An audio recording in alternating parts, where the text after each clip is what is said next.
Hey guys, welcome to a new video. Like, comment and subscribe if you enjoy. Without any further interruptions, enjoy the What If. Chapter 67. The End of Training. Ayumu followed his friend as they traveled deeper and deeper into the wilderness, far from any civilization. He wasn't even sure he could find his way back easily. So, tell me again why we're going this far out. Akio spread his arms, gesturing to his surroundings. As with everything spiritual, worlds of the spirit are made of reishi as well.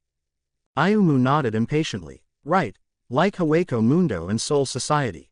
I get that part, but why are we here? In order to create a world, you must have a large quantity of reishi to shape, Akio explained.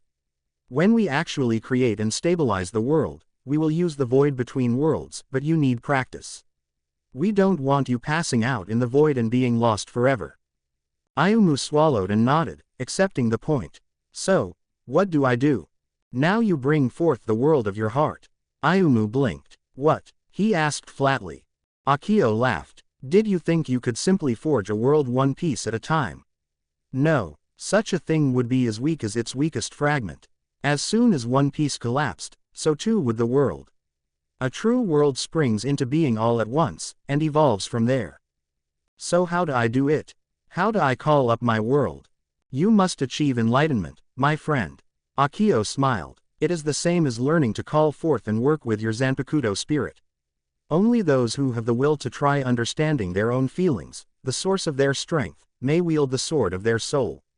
This is why even the cowardly may find their sword spirit if they know themselves, why even the meek can wield unearthly power if they find a reason to stand their ground. I have brought you out here so that you might know yourself. True power is born of wisdom, and wisdom is born of understanding. You must reach true understanding of who you are, only that can grant you the power and ability to share the world of your heart. Ichigo opened his eyes, but did not make any move to leave the bed. That dream had been longer, more vivid, than those that came before. No, not a dream. A memory. Ayumu, Akio, they created the Hell Dimension. But then why did Hell go to war against Hawako Mundo and Soul Society? What changed? Was Ayumu killed, and someone else took over the dimension? Ichigo raised his right hand above his face to stare at it. The memories didn't start coming until Hell's Reiatsu invaded me and formed Zani. Did that spark memories from a past life? Am I Ayumu's reincarnation? Did his soul go through the cycle until it became me? We're so similar. Is this the reason for my chain abilities? Was it passed down from Ayumu to me? Are my chains the same as the chains of Hell? The wizard didn't know how to feel about it, and both Zangetsu and Cazador remained silent as he tried to wrap his mind around the idea and its implications. He continued to lie in bed for several minutes longer before realizing that he was wasting time. It doesn't matter if I am Ayumu's reincarnation or not. If I am, then it's my responsibility to set Hell right once more. If I'm not, then I still need to do my best to set it right anyway. With that, he swung his legs out of bed and dressed in the clothes that Pesci had delivered the previous night before heading to the training room. His mind was preoccupied with the second half of the dream. The world of my heart, my inner world, we have the knowledge now on how to make a world. Yes, but it is not yet time. No, it's not, and we're not ready yet. True power is born of wisdom, and wisdom is born of understanding. I don't even understand Zani yet. But I'm getting there. Maybe one day my dream will become a reality. For now, though, Hell must fall. Hidden in the shadows of a corner, Ulquiorra watched silently as his king entered the training grounds. His outfit had changed again, and for a moment he wondered if Kurosaki Ichigo's army would be expected to take up the uniform. Kurosaki had obviously modified the Arankar uniform in order to achieve this look, and even Ulquiorra could appreciate the symbolism present. The white hakama had 4 thick black lines placed on each leg, one on each side. The jacket, once completely white, had its right side dyed black.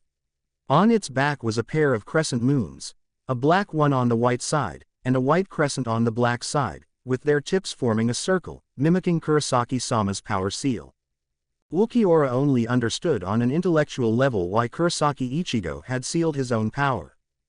Kurosaki-sama had spoken of his power being too much for his human body, and therefore the power had to be contained. In addition, the difficulty in controlling such vast power made it impractical for rescuing Kurosaki Masaki. But why had Kurosaki-sama not released the seals, at least while in Hueco Mundo? Could he not see that the more power he displayed, the more respect he would garner from the hollows?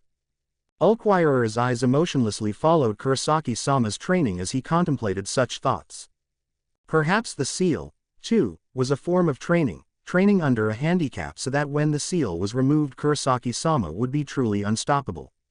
Or perhaps the seal was an aid, allowing Kurosaki-sama better control over his power to accelerate his learning of sealing and Shinigami Kido. He gave the slightest of nods to himself. Yes, that made sense. Kurosaki-sama desired to rescue his mother. Hell was a problem, and according to the available information he could not be killed. Therefore, sealing Hell away was the only solution that would remove Hell as a threat. Therefore, the fastest way to rescue Kurosaki Masaki was to seal Hell, and Kurosaki-sama was leaving his power sealed to accelerate that process. But one question continued to burn in his mind. Kurosaki Masaki was a weakness, a very dire weakness. That was plain if even those fools, the Soul Society nobles, could see it and capitalize on it. When Kurosaki-sama plucked her out of Hell's grasp, how would he safeguard her? Soul Society was obviously unsafe in its current state of governing. Keeping her in Hueco Mundo was foolish, as the woman had no power and hollows would have no compunction against attacking and perhaps consuming her. The living world had insufficient reishi in the air to sustain her. Therefore, the only solution was the complete annihilation of the threat.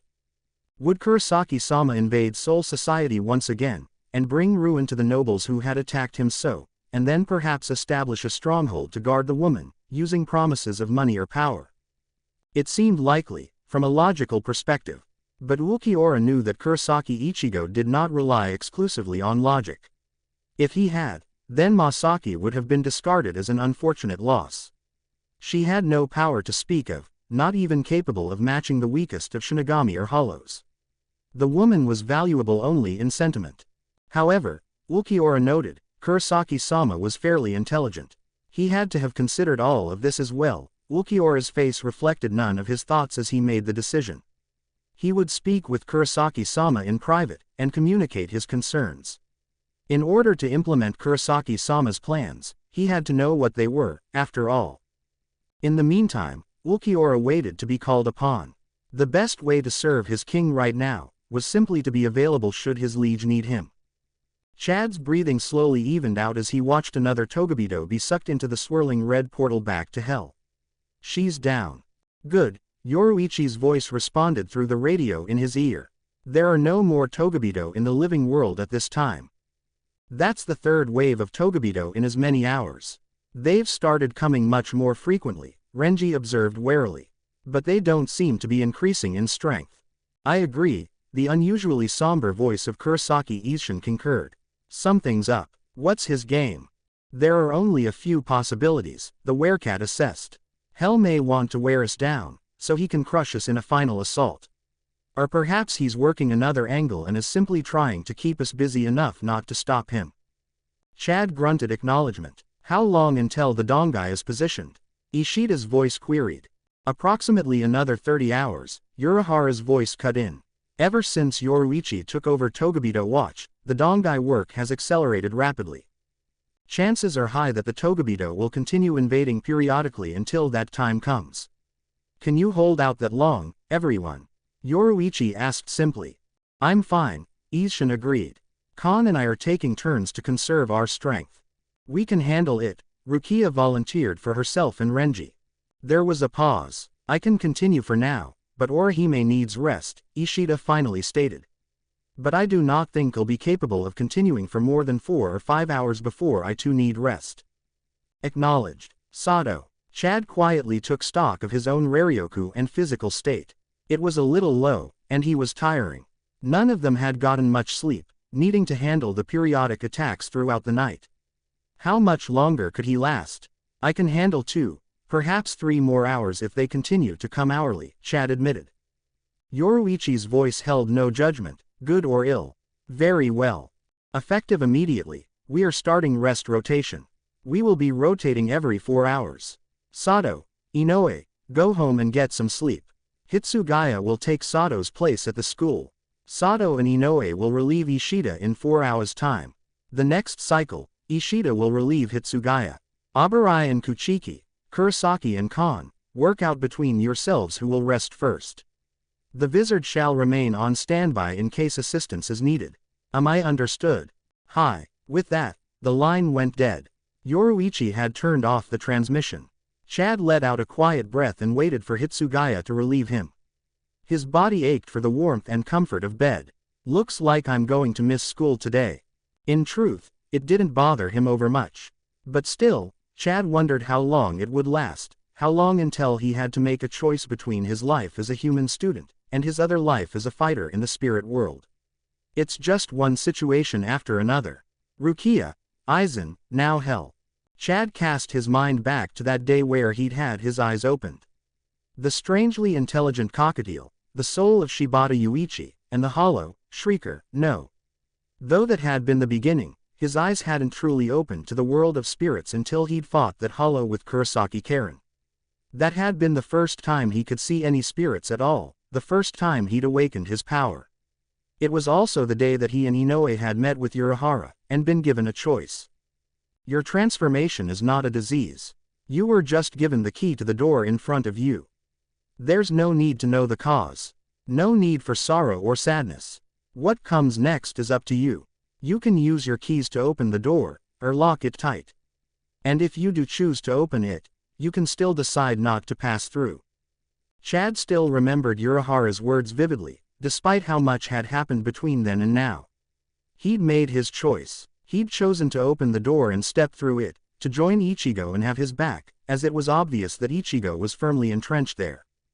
And he'd been right. For all his life, Ichigo had been far more entrenched in the spiritual world than Chad had ever realized. Ichigo's father was a Shinigami. His mother, eaten by a hollow. Ichigo himself, a chess piece in the manipulations of Aizen, and then Ichigo became a Shinigami to save his family. Truly, there had been no choice for him, and so Chad could not turn his back. How could he, when each had sworn to always be there for the other, to fight for the other's sake even when they could not for themselves? But now, Chad knew it was only a matter of time before Ichigo went where Chad was unsure if he could or would follow. More and more, it seemed like Ichigo was losing touch with the real world, with his responsibilities as a human, giving higher priority to the spirits than to the living. Not that Chad could blame him, really. If Aizen had won, then everyone in Karakura would have perished. And now if Hell won, no realm would be safe, living or dead. It was only natural that Ichigo would immerse himself with the Shinigami and Hollows, to gain the power, to recruit the allies, needed to take down the threat to Karakura. But Ichigo didn't even think twice about leaving to Hueco Mundo to secure it from Hell. He had abandoned his school just like that, sabotaging his chances at living a successful, human life. He had abandoned his body and given it to Kon without any misgivings, authorizing the mod soul to use it to protect Ichigo's family. Why hadn't he gotten Urahara to build Kon Ikigai? Ichigo's body could die. Did he really see his body as so expendable? Was Ichigo truly more at home in the realms of the dead? Maybe Chad was wrong. Maybe Ichigo just hadn't thought of it, or maybe there was something Chad didn't know. Maybe Ichigo had lent Kon his body as a sign of trust, to garner feelings of loyalty from the mod soul.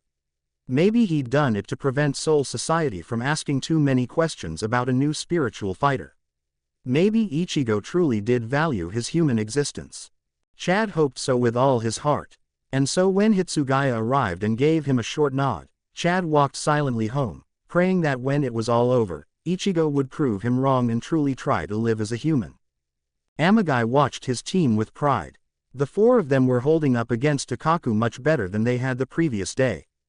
Instead of relying purely on the strength of his Shikai and attempting to beat Takaku at the stronger Shinigami's own game, Hayate was instead being cautious and acting as a shield, jumping in at the last second to deflect and defend against Takaku's attacks before backing off.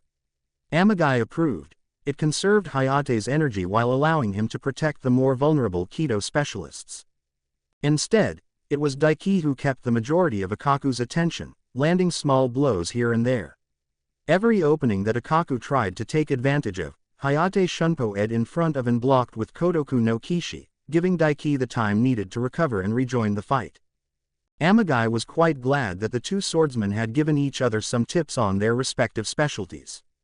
Hayate's shunpo was still rough, but it was better than before and allowed him to defend his teammates at a moment's notice. At the same time, Daiki's zanjutsu had improved, leaving fewer openings. He smiled. They were a good team. The Taicho barely held in a laugh as Akaku tried to attack Chinatsu to interrupt her Bakudo incantation, only to be stopped in his tracks by Hayate again. Akaku's expression was immensely frustrated, and only grew more so as Chinatsu finished her incantation and promptly cast Bakudo 21, Sekienten. The red smoke obscured everyone's vision while Hayate grabbed Chinatsu and Shunpo-ed away. Akaku growled as he stomped out of the smoke. "Oh come on," he cried out in irritation.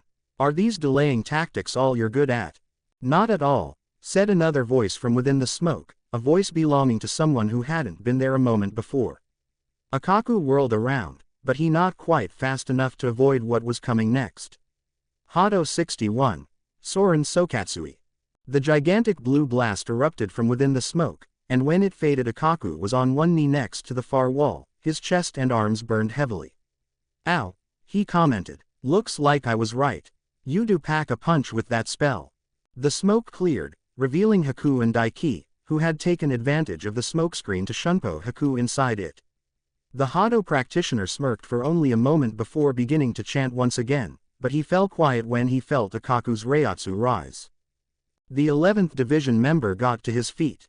"Looks like I have to take you guys seriously now," he said lightly as a red aura manifested around him. "Who would have thought you ragtag bunch could push me this far? Come on then, and have a taste of real power." Bankai, Ryuman Hozukimaru. Akaku's power flared high, obscuring him for a moment before revealing his Bankai. This being the first time Amagai had seen the third seat's Bankai, he observed it critically before nodding. Yes, Akaku was a perfect matchup against his team. Akaku's Bankai powered up over time, giving the Togabito capture team an opponent whose difficulty scaled as needed. But for now, Amagai was looking to see who would come to their senses first, who would take the lead. He suspected it would be Hayate. People without Shikai tended to follow the leadership of those with, as it was a symbol of strength to rally around. He was right. Hayate shook his head, gritting his teeth as the others looked towards him for an answer. Right then, Hayate muttered, "Chinatsu, Haku, we need your best spells out here. Daiki and I will hold him off for as long as we can." "How? He's got that giant metal thing on his back, so I can't attack from behind, and there's no way my sword will hold up against the weapons he's got," Daiki pointed out. "Not alone, no," Hayate agreed. "But my Shikai's pretty durable. I'll block, you attack. Same as last time." Daiki grimaced, but nodded. "Just a lot harder. You better hurry with those spells," he told the pair of Kido users, who nodded resolutely. "You guys done with your little pep talk yet?" Akaku asked, rolling his eyes. "Come on." In answer, Daiki flickered into shunpo, attempting to land a sneak attack on the third seat. Akaku blocked it easily with the giant spade in his right hand before counter-attacking with the guando in his left. And suddenly, Hayate was there, blocking with Kodoku no Kishi. But Akaku's strike was too powerful. It knocked him off his feet, into Daiki, and threw them both back a couple of dozen feet. "You fight a foe much stronger than yourself." "Why?" Hayate breathed heavily, getting to his feet. "Because I have to." "Why? Why must you fight?" Hayate readied his blade and glanced to his right, where Haku and Chinatsu were running away from Akaku, still trying to get their incantations out. "To get stronger, to be ready to fight the Togabito." "That does not answer the question. Why must you fight? Why not someone else? Why not Kurosaki Ichigo, the man who gained the title Hell's Nightmare? Why not your Taicho, the man entrusted to protect you and your comrades? Why must it be you?" "Because everyone has a part to play in what's coming." Hayate glanced at Daiki and witnessed his own determination mirrored in the other boy's eyes. Without a word, they both shunpo-ed directly in the way of Akaku and attacked with identical vertical slashes, forcing the third seat to defend momentarily. "I may not know their parts, but I'd be very foolish to think that they're doing nothing. I've been chosen to be part of the Togabito capture team. What we do could help end the war." It may not. Maybe, but we won't know unless we try. Hayate grunted as he was once again lifted off his feet and thrown into a wall from the force of Akaku's counterattack. I do not want to fight a war against the Togabito, he admitted. But I don't think I could live with myself if anyone on my team dies because I selfishly chose to do nothing. So I have to get stronger. You choose to trust in your Taicho's leadership, to put your personal desires aside for the sake of doing what you can to defend your comrades. Yes, Kodoku no Kishi chuckled, a deep reverberating chuckle that resonated inside Hayate's soul. And you thought you weren't a knight? A selfless defender loyal to his liege, that is the very definition of a knight. Now stand, Hayate Dono. We fight together. Hayate stood again, barely noticing blood dripping down the side of his head, from the scrapes on his arms and legs. His body felt full of strength, his Raryoku boiling inside him. He didn't notice Amagai staring at him, or Akaku suddenly turning in surprise. He couldn't see how Silver Reiatsu swirled around him impressively. All he knew was that he and Kodoku no Kishi were in sync, acting in unison. Together, they raised the broadsword for Hayate to look through the eye-shaped holes. Now, Hayate Dono, give the order. Target, Kodoku no Kishi. Akaku was curious when the entirety of Hayate's eyes began to glow bright silver, but was startled when Hayate was suddenly there in front of him, attacking with a speed and fervor that Akaku hadn't seen from him before. Akaku blocked the strike with the giant spade, noting that Hayate had actually managed to chip it, just a bit. He countered by slashing with the guando, but to his surprise, Hayate managed to block him, only skidding back a few inches from the impact. The boy then leapt at him once again, swinging even faster, and suddenly Akaku found himself actually pressed to defend. This is ridiculous, kid. Akaku complained. But then again, I've been holding back. After blocking another strike, Akaku flickered into Shunpo and materialized behind Hayate, swinging both swords straight down upon him. Hayate spun and brought Kodoku no Kishi above him to defend, but the sheer power of Akaku's Bankai overwhelmed his defense, forcing Kodoku no Kishi down and slicing into Hayate's shoulders.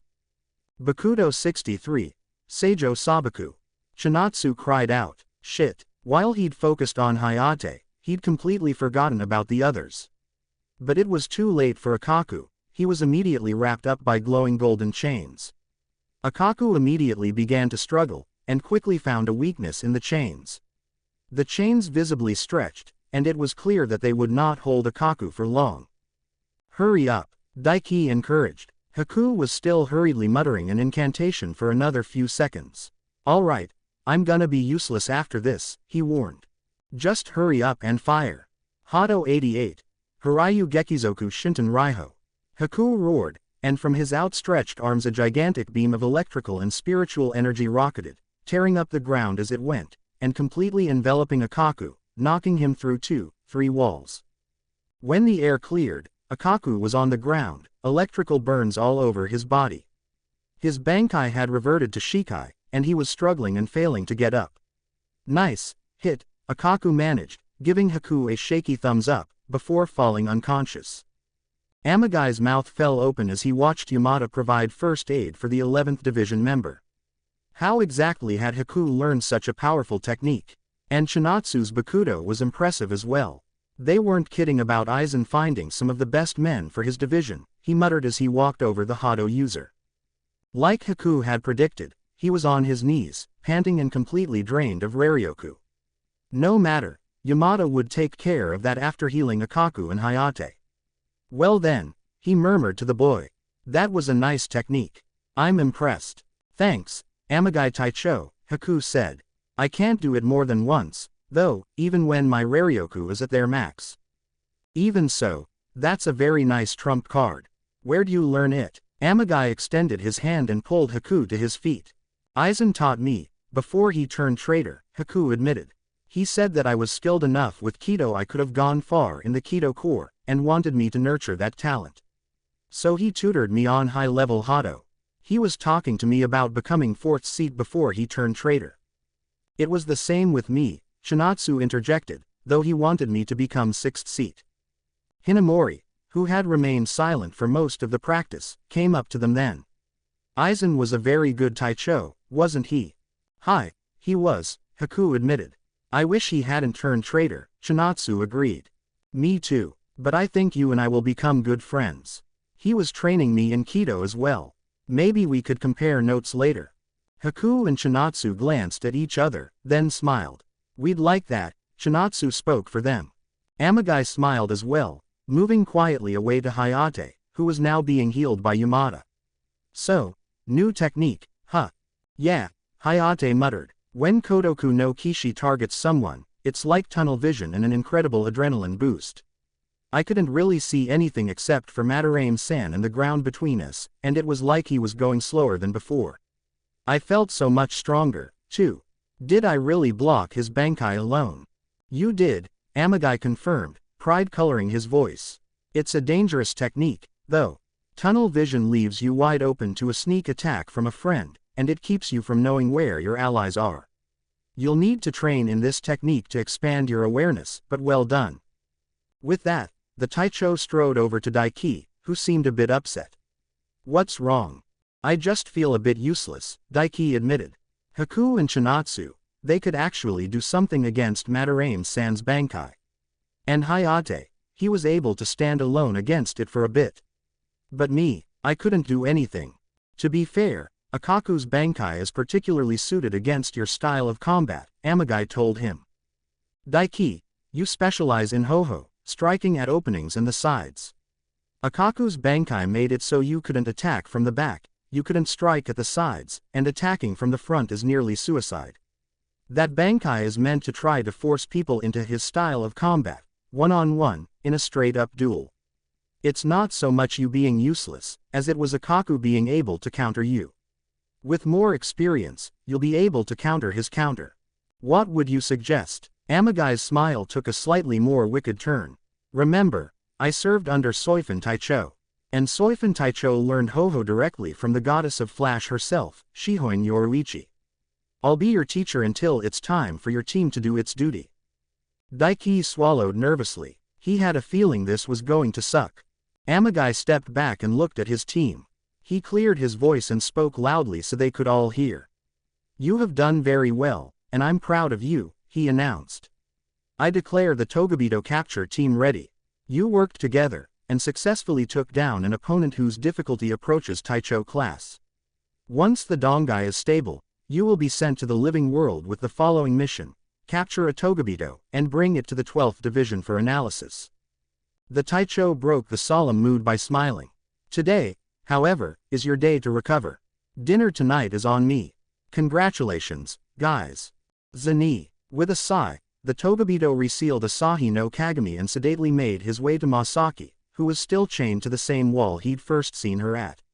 Her voice had been insistent, but unafraid, so he took his time entering the room. Yes. You fought Ichigo, didn't you? How is he? Zani fought the urge to sigh again. This would be a long conversation, he could tell. So he pulled up a chair and sat. Yes, I fought him. He is still alive, and still determined to get you out.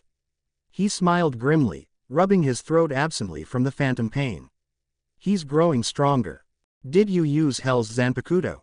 Masaki's voice was quieter now, as though she wasn't sure she wanted to know. Yes. Zani eyed her carefully before coming to a decision. But I will not share his inner demons. They are his feelings to share, his secrets to keep. The only reason I told Hell about them was because I'm relatively certain he can still commune with Asahi no Kagami, and she has no reason not to tell him. Look who put on his thinking cap, Asahi taunted coolly. But yes, he can. He just chooses not to most of the time. I see. Masaki looked down for a few moments, then steadfastly met Zani's gaze. Are you really going to kill him, to become one again? That depends entirely on Ichigo. If he lets me kill him, then yes.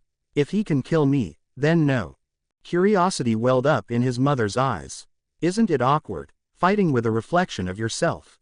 The question was so unexpected, Zani actually laughed. Yes, he admitted. Yes, it is. I still have Ichigo's memories of fighting his inner hollow.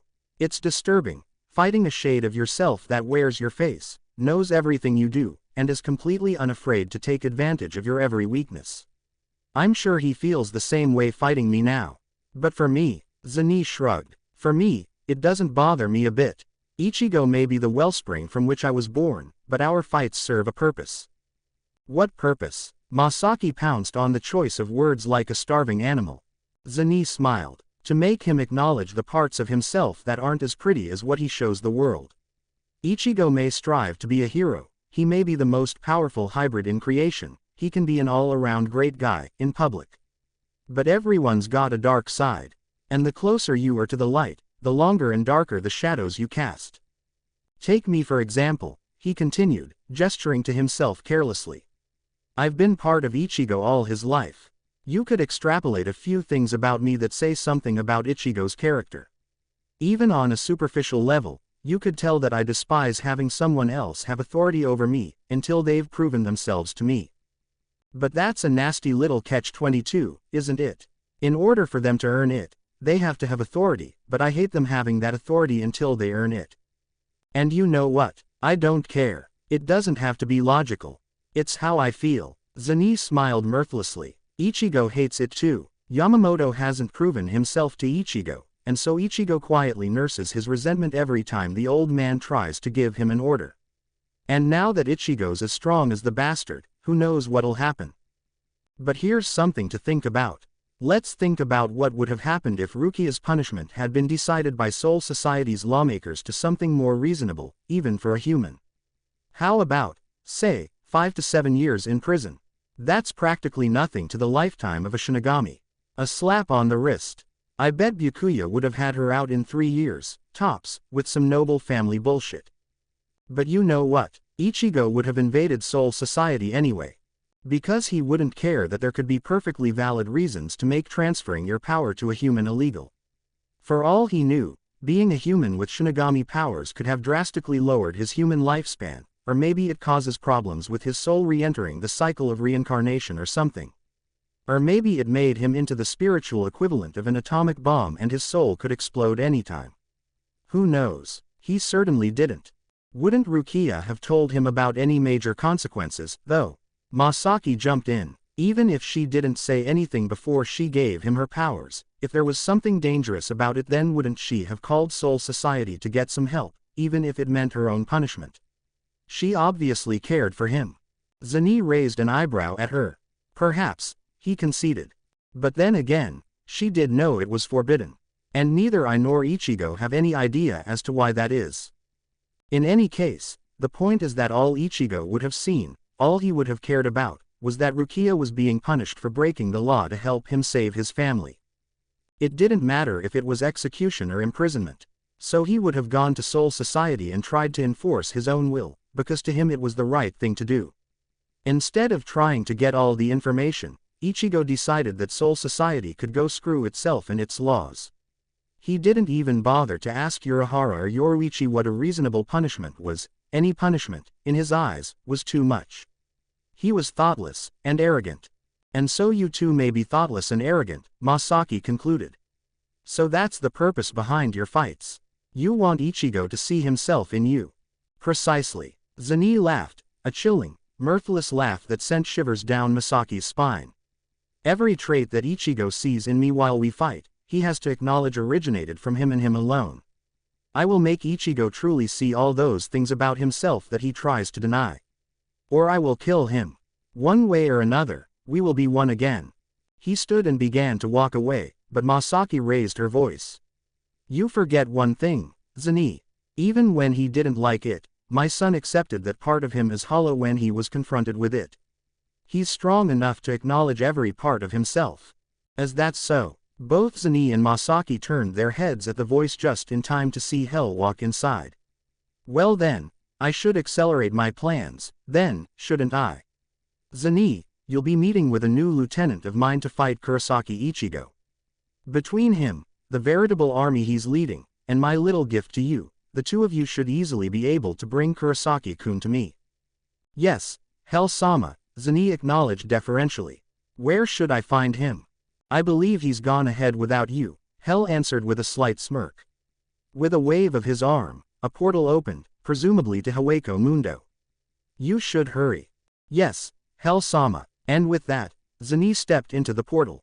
Ichigo was continuing his training with his chains when his body stiffened and his eyes unfocused. He lowered his hands. Go to your room, Tsuki. Now, Ulquiorra. Make sure she gets there unharmed, then meet me outside. Tsuki took one look at her savior's face and took an involuntary step backwards, her hands flying to cover her mouth. Ulquiorra materialized behind her, and without a word grabbed her by the arm, vanishing with her a moment later. Ichigo turned to the other occupants of the training room, the 3 hollowified wizards. Time's up, training's over. Hell's invaded again, with a much larger force. I can sense Zni too, and he'll be my problem. There's another with extremely high Reiatsu, he's Ulquiorra's. Your job will be handling the army. Capture where you can, but don't die. Got it. He received resolute nods from all 3. Good. Move out. A few moments later, Ichigo stood outside the gates to Las Noches, eyeing the army that had been sent to conquer them. It was incredible. They seemed to stretch into the horizon. Where did hell get this many people? Are there really this many Togabito, this many souls damned for eternity? A quiet horror fell over him, one that he could feel echoed within Cazador and Zangetsu. Wow, lot of enemies out there, Love commented calmly, hefting Tengumaru over his shoulder. Yep, Hiyori agreed. Want to make a competition out of it? Sure, why not? Lisa remained silent, and somehow Ichigo had the feeling that she too was struck by the implications of the enormous army. Then she took a breath and forced herself to relax, looking at Ichigo. We can handle the army. Go take care of Zni. Before Ichigo could respond, Ulquiorra Sonido ed next to Ichigo. Kurosaki-sama. Ulquiorra, you know who's leading them. I do. Interest flickered across the Arrancar's eyes. I presume I am to fight him. You are, Ichigo confirmed. Capture if possible. Understood. Ulquiorra Sonido ed away to a less occupied area, and Ichigo could sense the other strong Reiatsu break away from the army to follow. Ichigo turned towards his Vizard Arrancar allies once more. See you in a bit. Love laughed. See you, he agreed. Nodding, Ichigo vanished in a burst of shunpo, going to where he could sense Zni waiting for him. Did you know? He asked accusingly. I did not, Zni denied. Believe it or not, Hell doesn't share everything with me. He trusts my desires, but he does not trust me not to betray him. Ichigo snorted, with good reason, apparently. The ends of Zni's lips tugged upwards. Apparently, he concurred. Shall we begin? Reveal the truth, Asahi no Kagami. Tear the sky asunder, Zangetsu. They looked at each other for another moment, and then leapt at each other. Meanwhile, Ulquiorra stood atop one of the dunes of the desert, facing the cloaked opponent before him with his usual emotionless expression. So this is how far you'd go, he observed calmly. This and farther, the figure replied.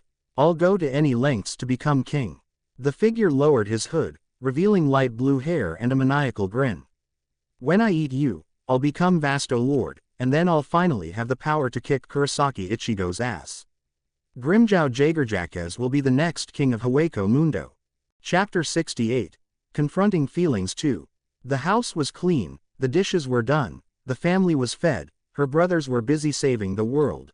Again, and her father was outside doing something. And she was under house arrest. Was it any wonder that Kurosaki Yuzu was bored? Yuzu sighed. She knew that they meant well. She and her sister didn't have the power to protect themselves from hell, so her family had to keep them together under constant guard. She knew that, and she knew that there was nothing she could do about it. But it still felt stifling. The knowledge that hell threatened the whole world drained the joy out of relaxing and watching television, or working on one of her spare time projects. But she still went and did them, because they were the only things she could do, and just sitting and worrying would drive her insane. There was something going on with Karen, though. She'd been rather distracted for the last couple of days. Yuzu had thought at first that it was just her way of dealing with the hell situation, since Yuzu had been. She shivered, and decided to rephrase the thought. Since they had been kidnapped, and Karen had gotten out first. Yeah, that sounded better. But there was more, Yuzu could tell. Her young face twisted into something resembling mingled frustration and exasperation. She and Karen were twins, had known each other all their lives. Even after their mother died, even after their personalities went in two different directions in order to cope with the pain of loss, they could still read each other with hardly any effort. Karen was struggling with something, and hiding it. And every now and then, Yuzu could swear that Karen's eyes had turned a milky white, only to blink and they were normal as if they'd never changed. Oh, how Yuzu wished she could be like her sister and just flat out demand to know what was going on. Karen was so in control, so cool like that. But Yuzu couldn't do that. She knew that pushing her would only drive her away. Karen would tell her when she was ready. But that didn't stop her curiosity from growing.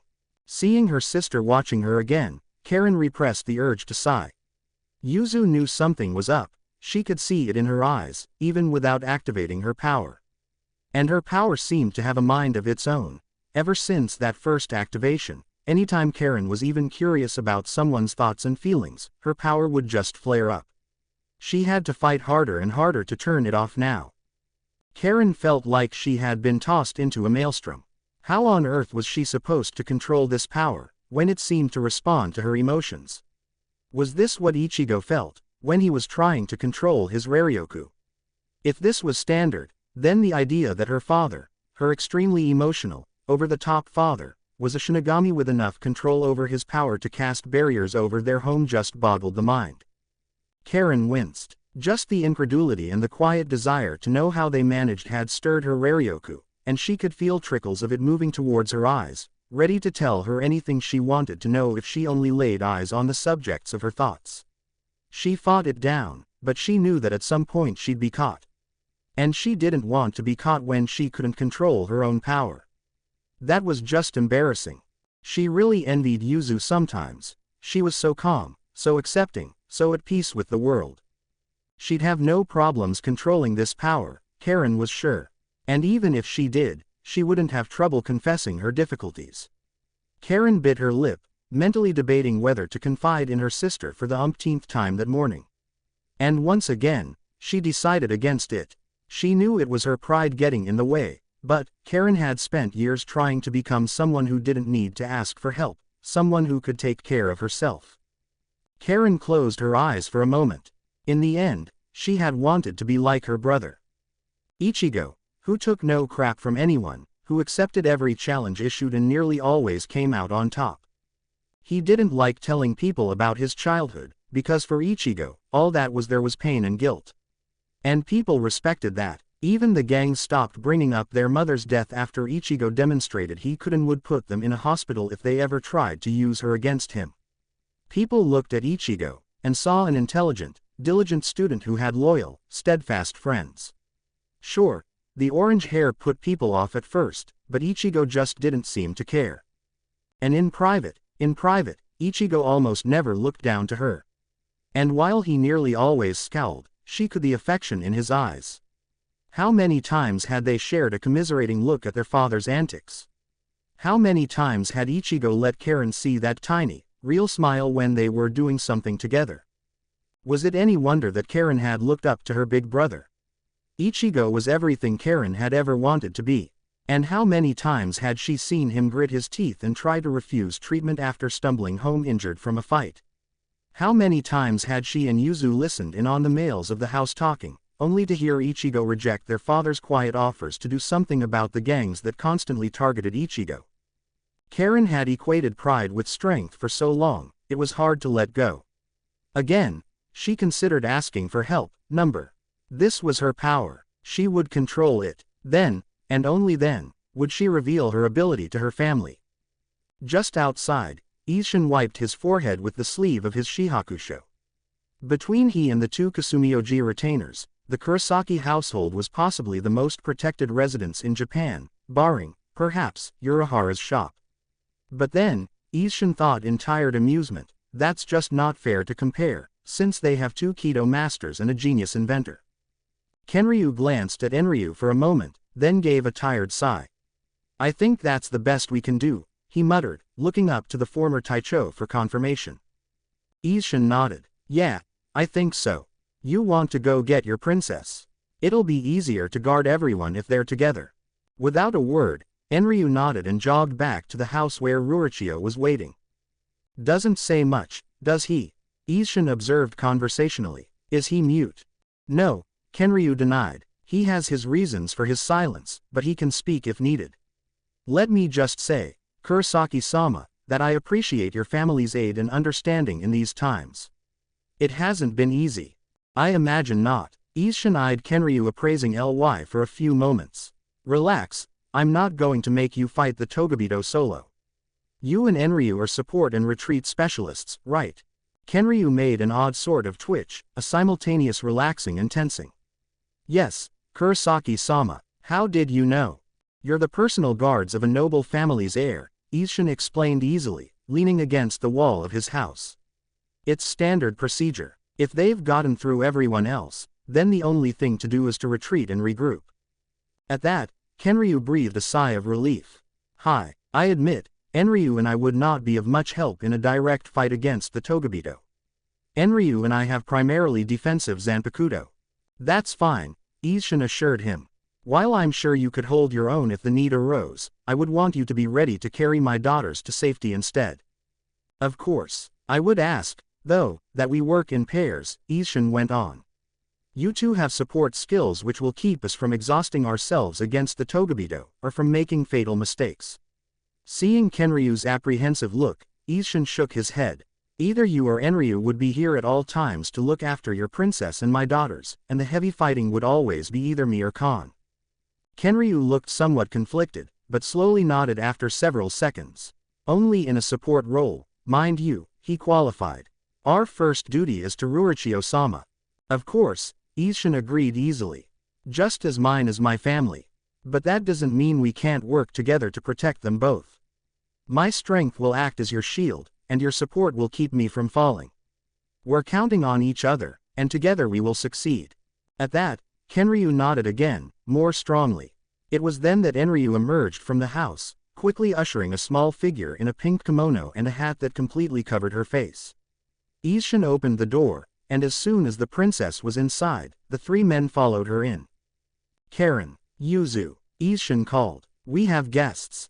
The two girls hurried to the room and froze when they saw the girl standing there. Allow me to introduce Kasumioji Rurochio-sama, Kenryu told them.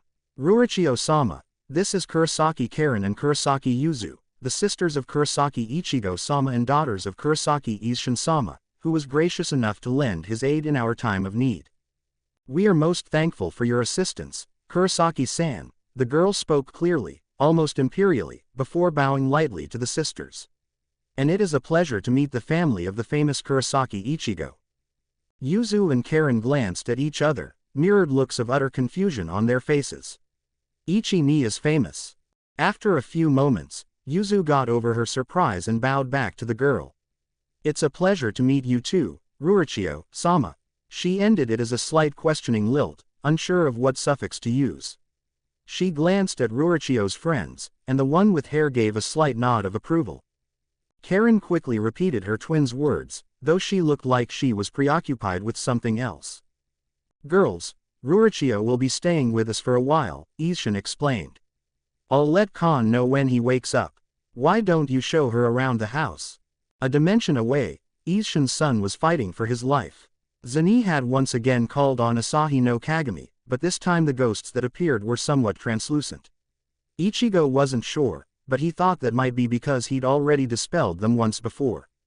But Zani had somehow become faster, stronger, so Ichigo had already unleashed Bankai and was dual-wielding Tensei Zangetsu. That didn't stop the ghosts from giving voice to other disturbing feelings, though. We're never going to live in peace, an illusion of Ichigo himself muttered resentfully. When and if we beat hell, we're going to be even stronger than we were before they fucking kidnapped Mom. Already have a plan for that, Ichigo grunted back just before blocking an absurdly fast strike from Zani. As expected, the illusion vanished as soon as Ichigo acknowledged it. How long do you think you have before I turn on you too? The cheerful voice of Urahara Kazuki commented, even as Ichigo launched a silent Getsuga to shove Zani back. Hado 4. Byakurai, Ichigo chanted, but Zani had flickered away before the Kido could hit him, once more vanishing into the crowd of illusions. Ichigo grit his teeth. This was a highly annoying strategy, and damn but it was effective. Hat in. Clogs. I mean, it's fairly obvious, right? I'm the one who gave your father his Gigai, and I had no trouble at all hiding my Hogyoku within Rukia's soul and trying to force her to become human. So I've got no problem sacrificing people's powers when I've got the bigger picture in mind. And let's face it, Ichigo-kun, your powers pretty much started this conflict. So, how long do you think you have before I swap out your human body for a Gigai that will keep you trapped in it? Ichigo scowled, but kept his focus on trying to locate Zenny. Ichigo, we've been rogues for over a century. A version of Yoruichi stood next to Urahara, trying to demand his attention. But Soul Society knows where we are now. You do realize that something's gotta give, especially if you keep attracting trouble. Not my fault, Ichigo said lowly. Doesn't matter if it's your fault or not, kiddo, Yoruichi told him bluntly. Face it, everyone knows that at some point you're going to go back to Soul Society and demand justice against those idiot nobles, and odds are spark off a civil war. No one would blame you for it, of course, Urahara continued where his friend left off. But you know perfectly well that life isn't fair. If you're the catalyst, then the fastest and easiest way to prevent civil war would be to keep you unable to start it. Ichigo scowled. Damn it all, if he wasn't right. Yamamoto wouldn't hesitate for even a second, would he? Not even that long, Urahara agreed. And for the sake of peace, most of the other Taicho would go along with it. Of course, I'd fight on your behalf, and maybe manage to preserve your life, but your powers would definitely be sealed. Possibly your memories too, and there's no way I would let someone else do something to you, so I would have to be the one to betray you. It was so fast, Ichigo almost didn't catch it in time. He shunpo-ed away right as Zenny slashed with a Getsuga-enhanced Zangetsu right where he'd been standing a moment before. Then he blinked and shook his head. What was he doing? These were illusions. But, weren't they supposed to be preying on his fears and self-doubts? Oi, Zenny, what's going on with these illusions?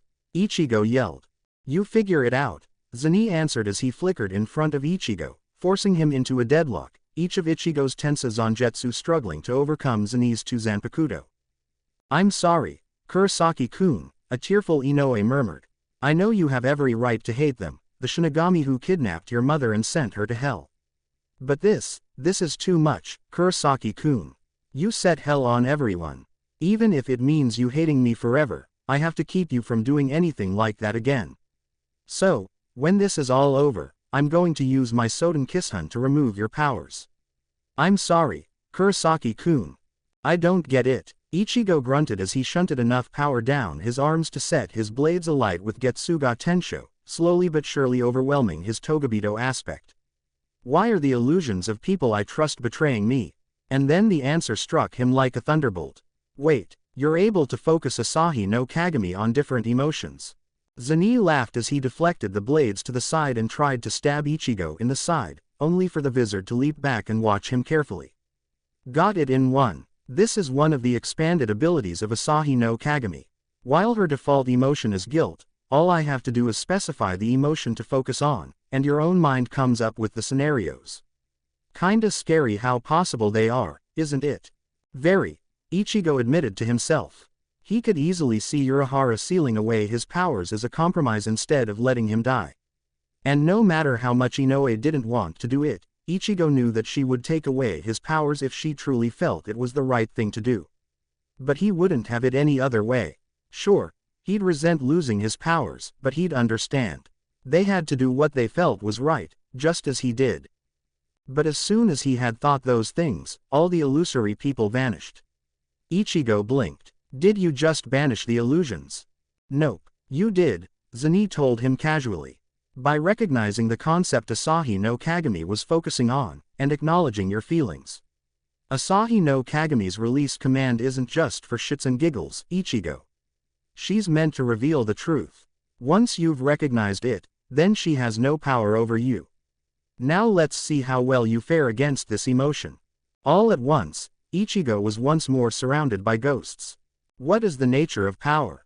An image of Byakuya asked coldly. What is the nature of weakness? Who are you, you who were once weak and became strong? How did it come to be that you are different from all others? Why are you worthier of training, of the power you've been granted? Ichigo swallowed. He had given voice to a question that had quietly plagued him for quite some time, more often since Aizen's death. Aizen had chosen him because of the circumstances of his birth. Yet, surely there had been others in the past. Surely Isshin was not the only Shinigami to fall in love with a human. Surely he was not the only human Shinigami hybrid to have ever been born.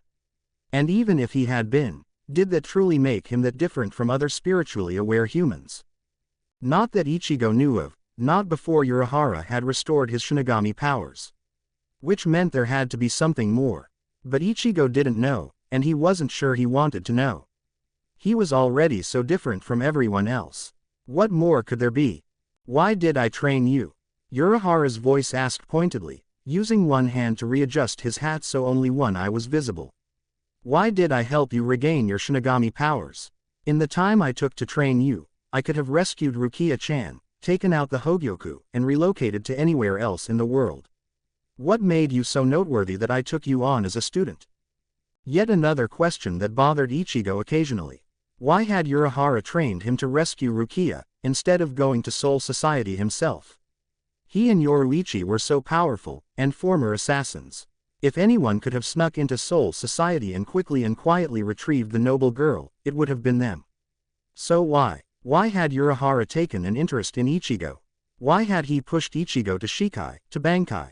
It would be simple to think that it had been an extra layer of insurance against Aizen, Urahara's true enemy.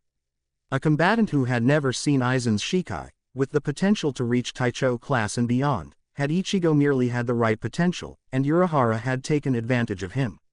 Or had Urahara already had a personal interest in Ichigo? The shopkeeper and Isshin had a history, Ichigo knew. How far did that go? Was that the reason for Urahara training him, helping him? He's got a point, an illusion of Yoruichi agreed. I mean, come on. What were you thinking when you decided to save Rukia? Yes, she saved your family, so honor demanded you save her.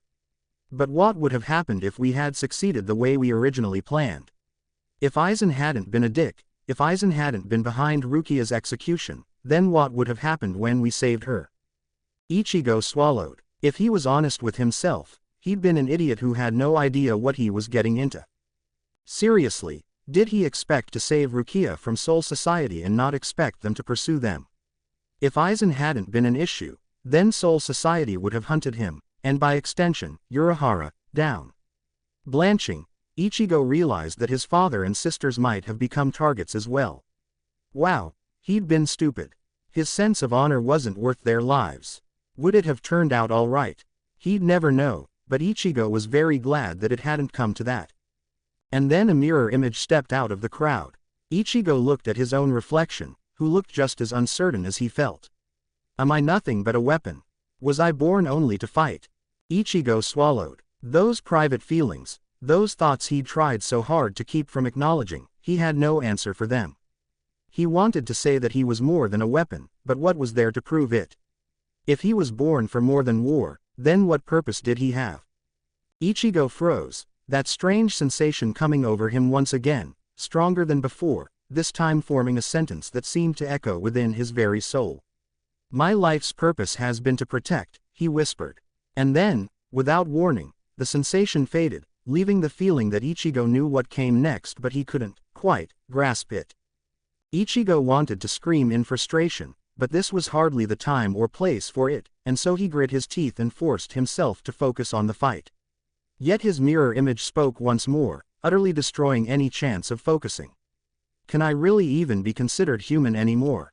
Will I ever be able to live a human life? Ichigo winced. He could hardly think of living without his powers anymore.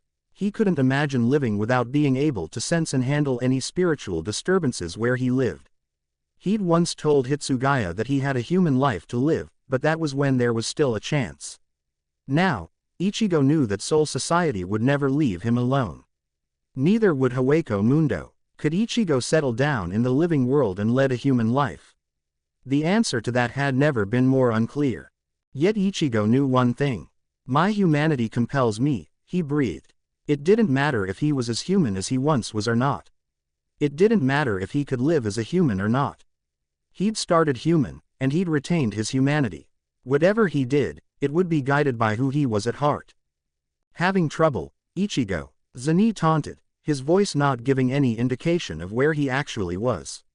Even if it did, Ichigo had no idea if this was the real Zenny, or merely an illusion. He had to dispel them, but how could he do that if he had no answer for them? Ichigo blinked. Wait, Zenny gave me the answer to that. I have to recognize the concept and acknowledge my feelings. He opened his mouth to answer, but was startled when he felt cold steel stab through his middle. You took too long, the Togabito criticized, sounding rather disappointed. I told you, don't get distracted. Yeah, you're right, I was distracted, Ichigo admitted, his Ijuka's mask beginning to form across his face. But you seem to have forgotten, it takes more than a sword through my gut to finish me off. With that, Ichigo swung with both Tensei-Zanjetsu, forcing Zenny to yank Asahi no Kagami out and retreat or else risk being sliced in three. A surge of hollow Reiatsu, and Ichigo's wound healed in moments. Zenny sighed and shook his head. Using Cazador, then, I suppose I should do the same. And with a ripping motion, the Jillian mask materialized over Zenny's face. Hurry up, Ichigo, the Togabito taunted as he vanished once more into the crowd of illusions. I'm charging a Sero, and I'll start targeting the wizard unless you can stop me. Damn it, Ichigo cursed, extending his senses to find Zenny, but failing miserably. With the ghosts keeping him from seeing him normally, Ichigo could either search aimlessly and hope to stumble across the bastard, or focus on breaking the hold Asahi no Kagami had on him. Think, Ichigo, think. Byakuya asking what makes me so special, Urahara asking why he trained me, Yoruichi questioning my intelligence, and me questioning my humanity. What do they have in common? What emotions did they evoke? Well, the last question was easy enough. A deep sense of unease, of doubt. They forced him to face the questions about how his own, wait. Could that be it? Was it really that simple? I acknowledge that I don't have the answers to any of those questions, Ichigo stated calmly even as he began charging a Sero at the tip of the white Tensei-Zanjetsu. The concept you're using, Asahi no Kagami, is self-worth. And just like that, the ghosts vanished. Ichigo raised the white Tensei-Zanjetsu at Zenny, who stared right back at him with a matching Sero at the tip of Zanjetsu. Sero, they cried out in unison. The beams fought for supremacy for a few moments, before both exploded. But neither Ichigo nor Zenny were watching them, instead, they were deadlocked, their blades pressing against their opponents, with apparently equal strength between them. So, you figured it out. Good. Asahi tells me that that particular concept is one favored by hell. Ichigo's eyes narrowed. That explained why Zenny had used it, just more preparation for the final fight. You'll forgive me if I kill you quickly. You can try. We're not over yet, not even close. A Getsuga flowed down Zenny's Zanjetsu, and Ichigo skid back several feet before shunting it upwards. Asahi no Kagami can project up to 4 concepts before it needs time to recharge.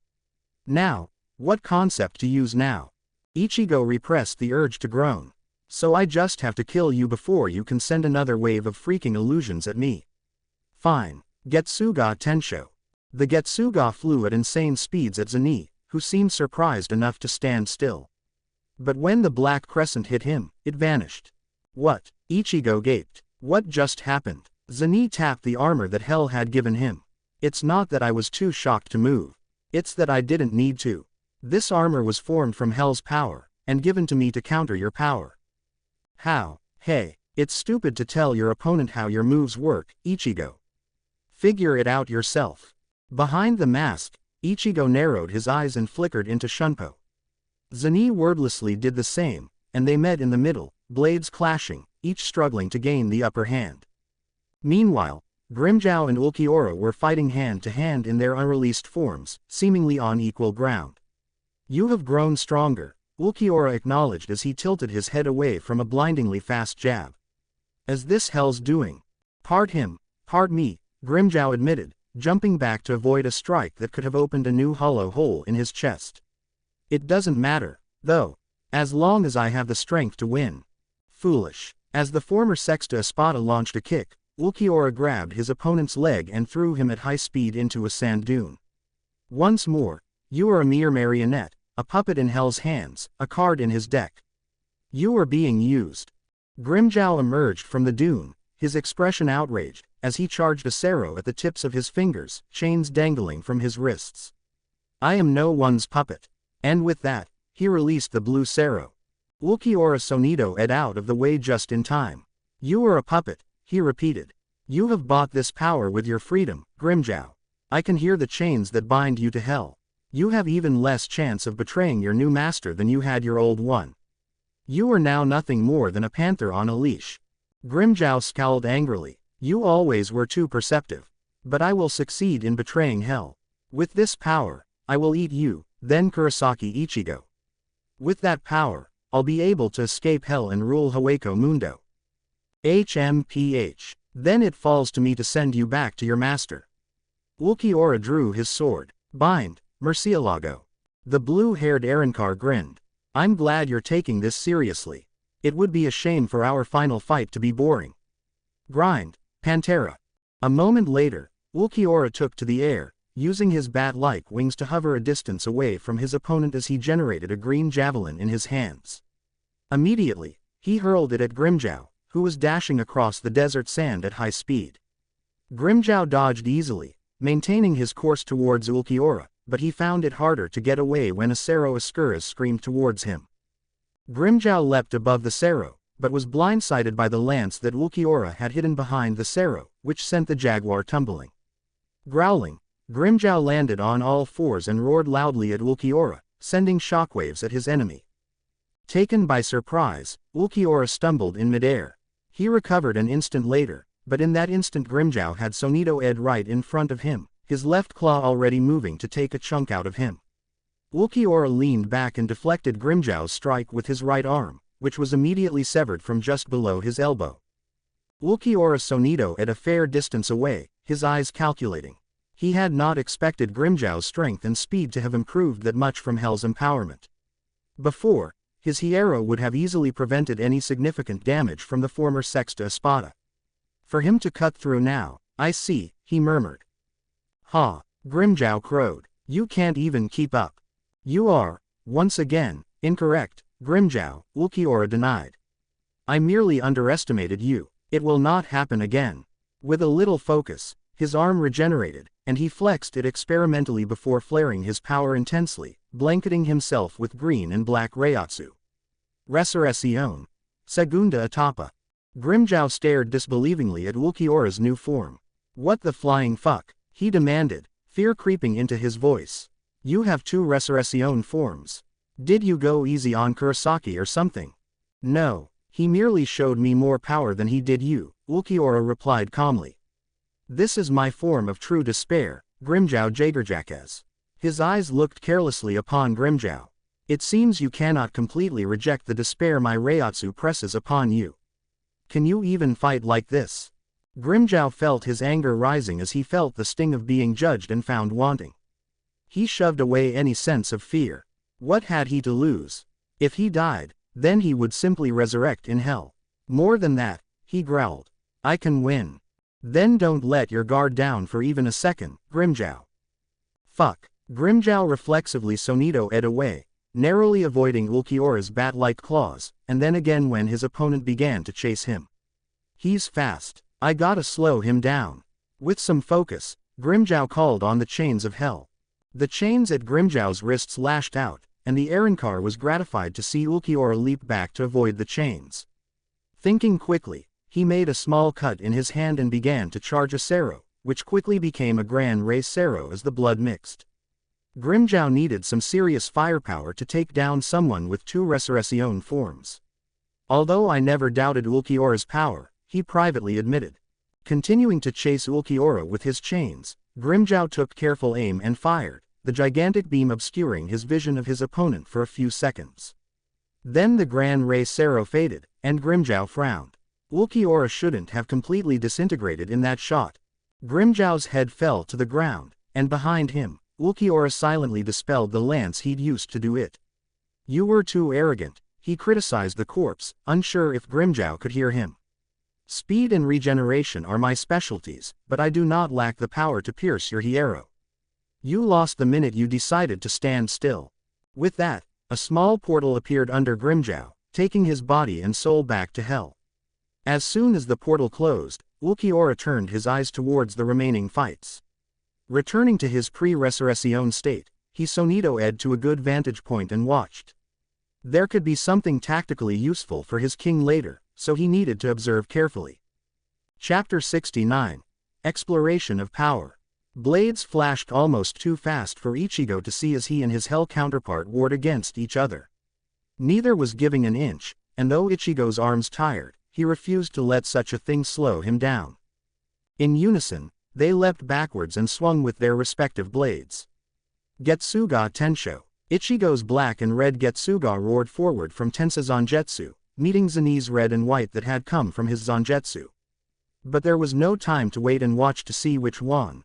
Zenit had once again lunged for him from the side, forcing Ichigo to match swords once more.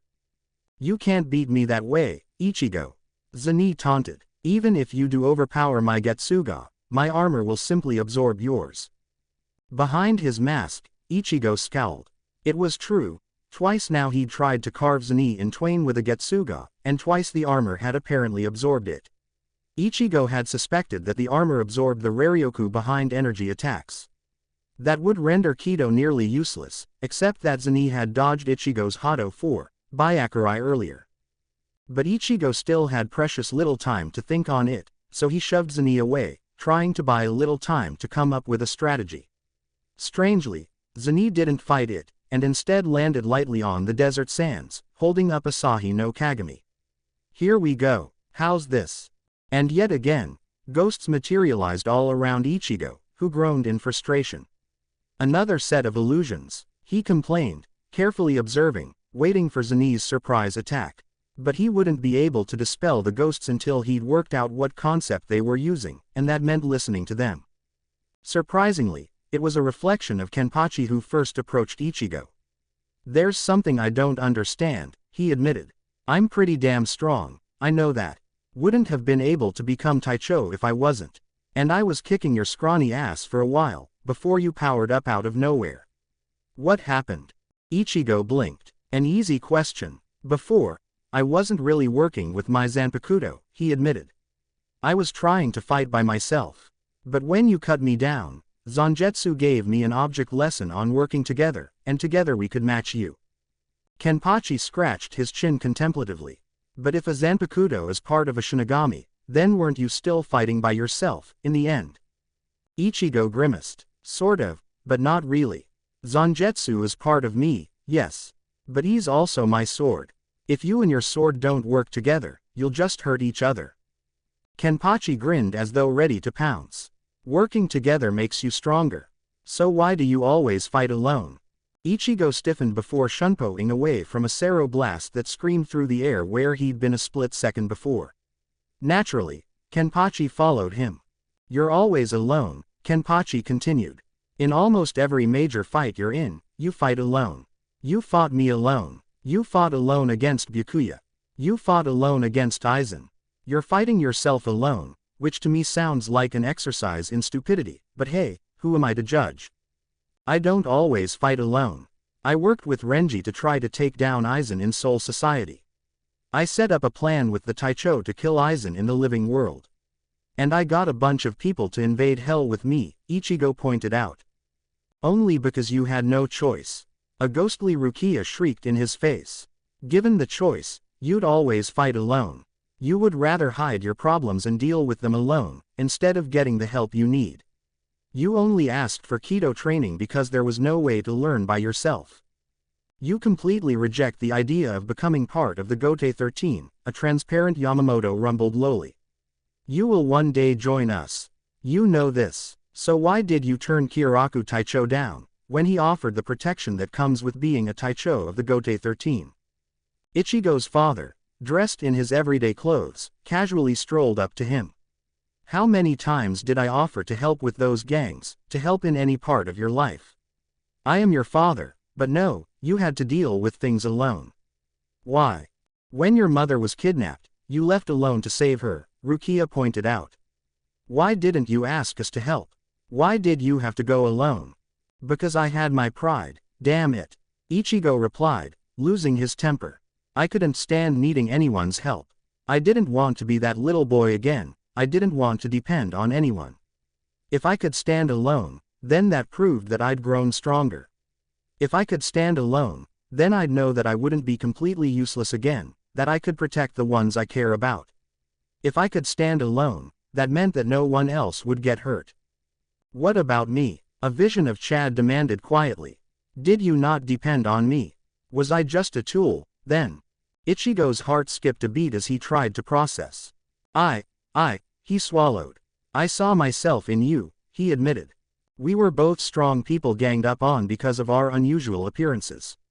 And when I saved you, and you explained that you'd taken an oath not to fight for your own sake, it reminded me of my own desire to protect others. That's why I suggested we promise to always have each other's back. I did depend on you, Chad. I still do. You're my best friend, and I know you'll never let me down. I trust you. And with that, it dawned on him. Trust, he whispered. Yes, Kurosaki, a ghost of Ishida Ryu stated coolly. Trust. I can understand not trusting the Gote 13. But why are you so unable to trust your nakama to fight with you? Orihime, Sato-san, even myself. We never fight together. Are you afraid we'll hold you back? Ichigo winced, then had to shunpo out of the way of an incoming Getsuga.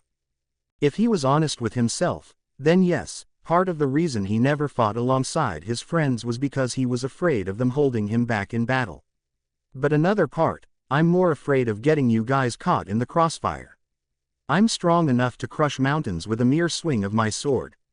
I've destroyed thousands of Kushinaga in one Sero blast. How am I supposed to make sure you guys don't get hurt?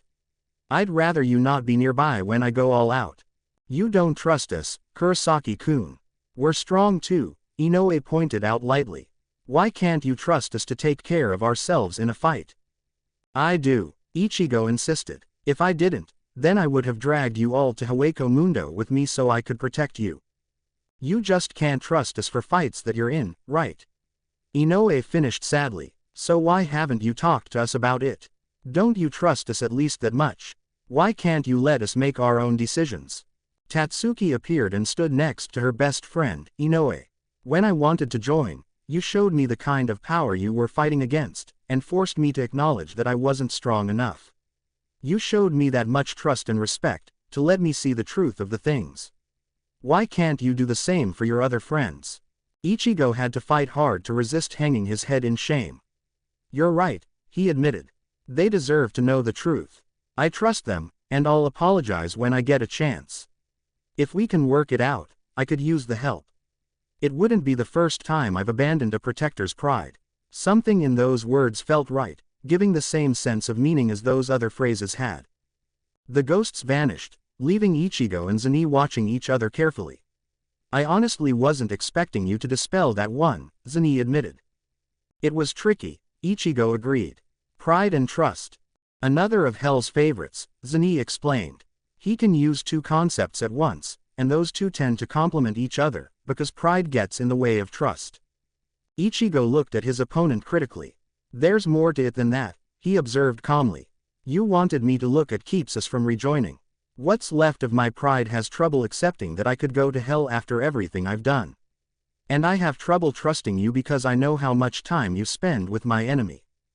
Zenny reached up and removed his mask, giving Ichigo a good look at his face. You're acknowledging your feelings, even without Asahi no Kagami forcing you to. That's good. Maybe there's hope for us after all. Ichigo began to power down as well, allowing his Ijuka's mask to crumble off his face. I would hope so, Zenny. After all, you're my emotions, right? All of them, good and bad. It'd be bad if I couldn't acknowledge my own feelings. Zenny smiled, getting a lot warmer. Ichigo. But too vague. You're missing the most important part. And what's that? Zenny laughed. Ha, nice try. You'll have to figure it out yourself, but here's a hint. What would push you to commit evil? Ichigo frowned, but nodded. I suppose you need me to kill you now. Yep, looks like you win for now. I've used all four concepts, so Asahi no Kagami needs to recharge.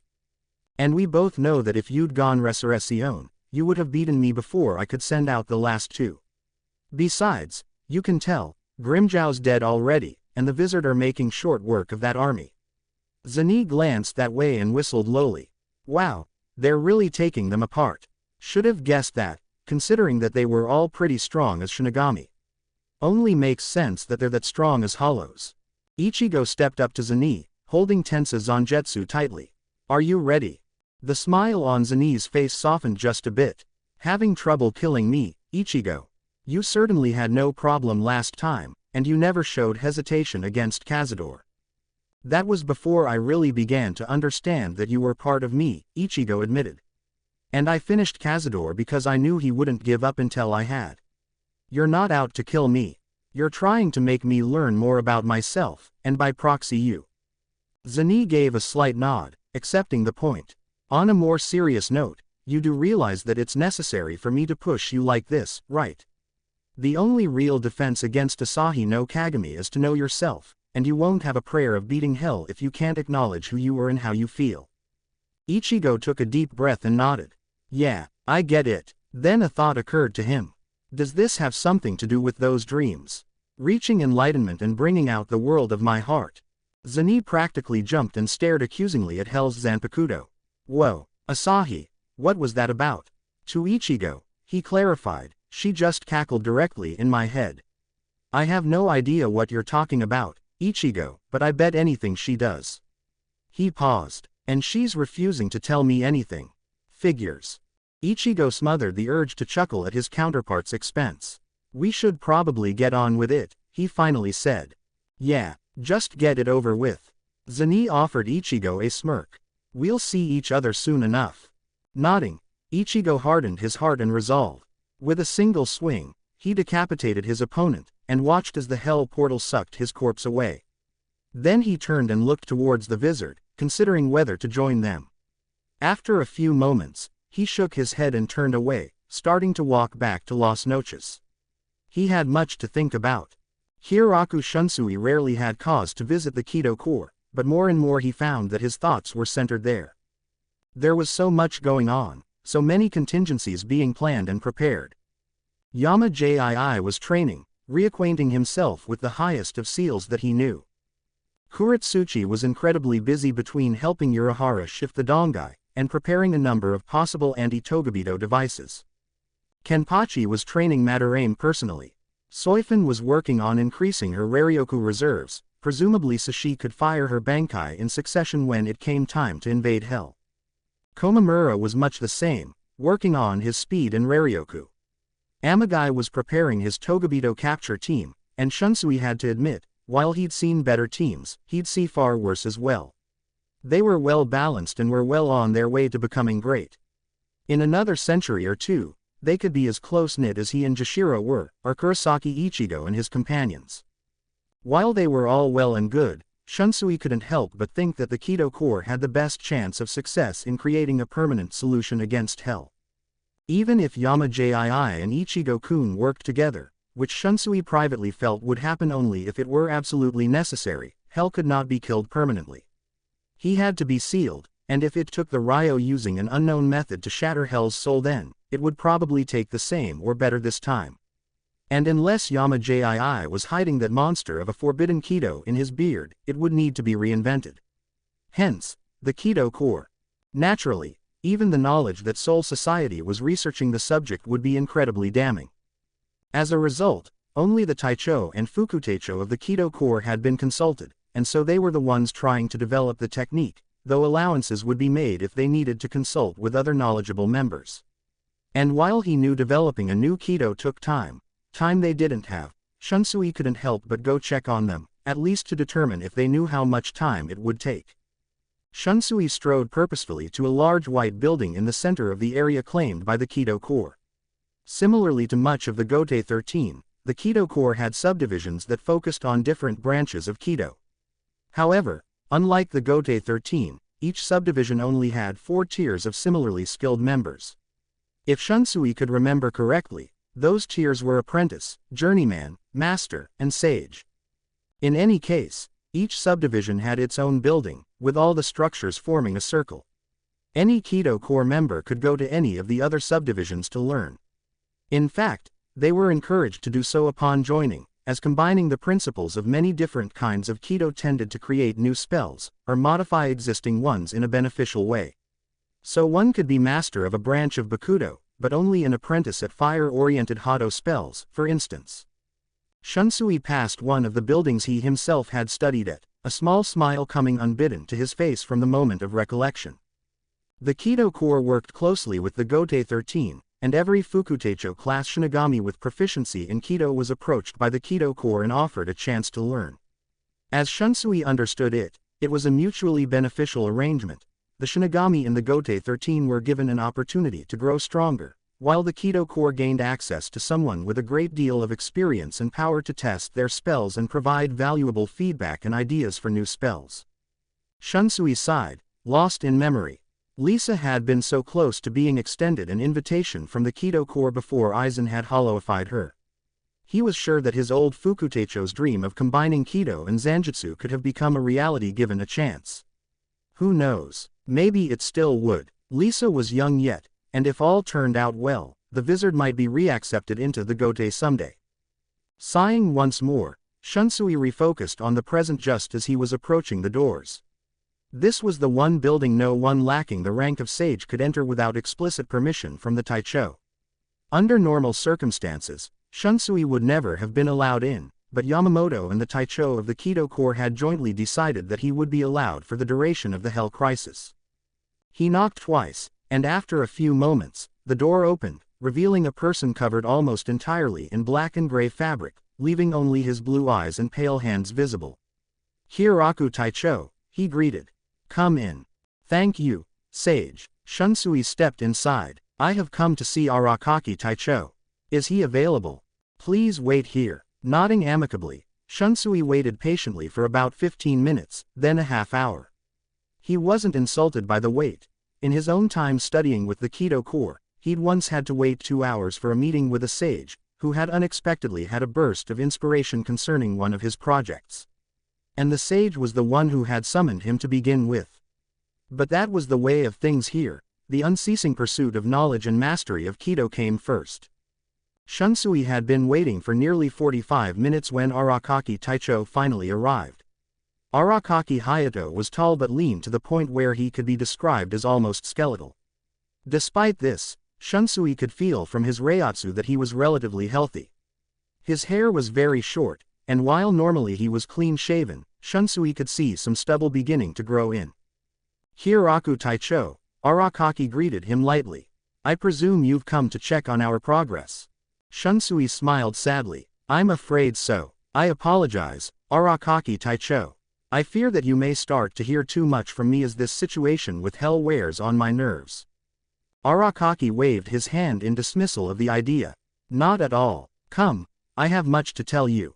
They began walking down a hallway, and Shunsui noticed Arakaki casually make a few hand seals out of the corner of his eye. A pulse of reiatsu followed a moment later. Shunsui frowned. Silencing barrier, he guessed. "Indeed. Also a small-scale ward to alert me of anyone who approaches, so we may truly speak in private. Hieraku Taicho, I must confess, I did not expect to see progress quite this soon, but it seems we have." Shunsui's hopes soared. "What sort of progress?" he asked, keeping the eagerness out of his voice. "You are familiar with Urahara Kazuki, I'm certain. Were you aware that he built a device that allowed him to achieve Bankai in 3 days?" "I'm familiar with it, yes," Shunsui agreed. "Kurosaki Ichigo used it as well. What you may not be familiar are the principles behind such an artifact. It forcibly materializes the spirit of whatever Zanpakuto is stabbed into it. However, the Zanpakuto spirit is part of one's soul. Under normal circumstances, the only one who can force it to materialize is the wielder him or herself. What Urahara Kazuki did, was externally force an artificial splitting of the soul." Arakaki's voice grew more and more excited as he explained. "It provides an excellent base to work from. All we should have to do is expand the effect to separate the soul into an uncountable number of pieces, then make the effects permanent." Shunsui could not hide the relieved smile that spread across his face. "That's wonderful news. Of course, that leads us to a very dangerous question." Arakaki's voice had sobered, and Shunsui couldn't help but notice the troubled expression. "This spell is very, very dangerous. It will almost assuredly utterly destroy any soul that is not sufficiently strong to survive the separation." And even for those souls that survive, there's no telling what will occur to their cycles of reincarnation. If there were ever a spell to be labeled forbidden, this would be it. So I must ask, Hiraku Taicho, do you truly wish this spell to come into existence? Shunsui closed his eyes for a few moments. When he opened them, they were sad but resolute as he met Arakaki's gaze. Yes, but I do not intend this spell to survive. Use your skill in imbuing objects with this spell, and make a dagger that once used, will shatter alongside its victim. After that, may this spell never be seen again. Once the crisis is over, destroy all records of the spell, and make the underlying principles behind Urahara's device forbidden to all but the Taicho of the Kido core. Arakaki sighed but nodded. It shall be done. Chad awoke to the sound of his alarm, largely refreshed from his nap. He grunted softly as he lifted himself from his bed and stumbled over to his kitchen. Making a light breakfast, he shook his head to clear the remnants of sleep from his mind, and then sat to eat. Several minutes later, Chad stepped out of his home, took a breath, and forced his mind to focus. In keeping with Yoruichi's rest rotation, he began walking to where he could vaguely sense Ishida. As he got closer, Chad could sense that the Quincy's presence on a nearby rooftop. With a small burst of power, Chad flashed up to join him with his Paso del Viento. Ishida was sitting, eyes closed, and visibly tired. Chad would almost mistake him for being asleep, except that he could feel Ishida's reiatsu permeating the air around him in more strongly than when Ishida was relaxed. And Chad could almost make out, ribbons. What are you doing? He asked curiously, stepping closer. Yes, they were definitely ribbons. I'm monitoring the area through Rariku, Ishida explained, opening his eyes. Through concentration and a little energy, Quincy and Shinigami conjoin the spiritual and visual senses, enabling them to see the Raryoku in the air around them in the form of ribbons. A ribbon's color determines the species of the Raryoku's owner, and a skilled user can use the ribbon to determine the spirit's location. Humans, including Quincy, are white. Shinigami are red. Hollows are black. Togabito are, strangely enough, purple. That sounds very useful, Chad commented. Could you teach me? Ishida stood and brushed himself off. If even Kurosaki with his complete lack of anything resembling control could do it before he could even sense hollows, I'm certain you can as well. He was proven right when less than 3 minutes later, Chad was looking interestedly at the Rariku that waved in the air gently. Does it feel weird when I touch your ribbon? Chad asked, reaching for but stopping just short of the ribbon that he could sense was Ishida's. No, remember that the ribbon is simply visualization. When you grab the ribbon with your hands, what you are truly doing is grasping Raryoku in the air, Ishida lectured. Its only real use is tracking. By holding the ribbon, you can follow its path with your spiritual sense all the way back to its origin, the owner of the Raryoku. Chad nodded and let the ribbons fade from his sight just in time for Inoue to arrive, carrying a basket in her arm. Oh, Sato-kun, I didn't realize you'd already arrived. Ryu, are you all right? I'm sorry I couldn't stay any longer. I'm tired, but otherwise fine. And don't worry about it, Ishida assured her. Here, I was just teaching Sato how to use Rariku. Would you like to learn? Sure. It took her a bit longer, perhaps 10 minutes, but Inoue was able to grasp the technique just the same. It seems this technique is not restricted to merely Shinigami and Quincy, Ishida mused. In any case, I'm going to rest. I hope your shift is uneventful. The next scheduled Togabito attack is in approximately 20 minutes. And with that, he flickered away with his Harenkyaku. I never knew Kurosaki-kun and Ryu could use these, Inoue commented in awe as she reached out and touched a ribbon idly. No wonder they always seem to know exactly where we are. I wonder why he was using them today, though. He probably wanted to know exactly where the Togabito were the minute they arrived, so he could finish them in one strike from a distance, Chad replied quietly, looking up at the sky. There were a few clouds in the sky, but the sun shone brightly, warming his skin. It was hard to believe that hell could invade on a day like this. Inoue's eyes lit up. I could do that. Tsubaki, how far can you travel from me? One of her hairpins began to glow, and Tsubaki emerged, arms crossed across his tiny chest. I can go as far as you like, as long as you have a target and a strong enough will. Inoue smiled happily. Then that's what we'll do. Chad merely nodded, quietly glad that they had a decent plan of action. He pulled out his special coin, the one his abuelo had given him. He hadn't been able to give it much thought since the Togabito had begun coming in waves, but Chad knew that he was close to unlocking its power. Duty, Chad murmured. What's that? Inoue asked, looking at the coin with interest. Chad took a few moments to answer. It's a memento from my grandfather, the man whose arms you restored in Soul Society. It's also a symbol of a promise I made to him many years ago. Inoue's smile dimmed somewhat. Do you mind if I ask? I promised to use my strength to fight only for the sake of others, and never for myself. But, why wouldn't you fight to protect yourself? Inoue asked, not understanding. Chad hesitated, but plunged on regardless. I was a very violent child when I was young. I've always been bigger, stronger than everyone else. I was a bully. After my abuelo accepted a beating as punishment for my actions, he taught me that these arms of mine were given strength for a reason, and that the greatest thing I could do with them is to protect others. And because I had finally learned and taken it to heart, he gave me this coin, so I would always remember. When my abuelo died, I vowed to only fight to protect others. I no longer had the right to protect myself. I had given up that right when I used my strength to hurt them. Wow, I never knew. But wouldn't defending yourself now help you defend others later? Chad nodded. It would. But I treasure this coin, and my vow, far more than I do my own life.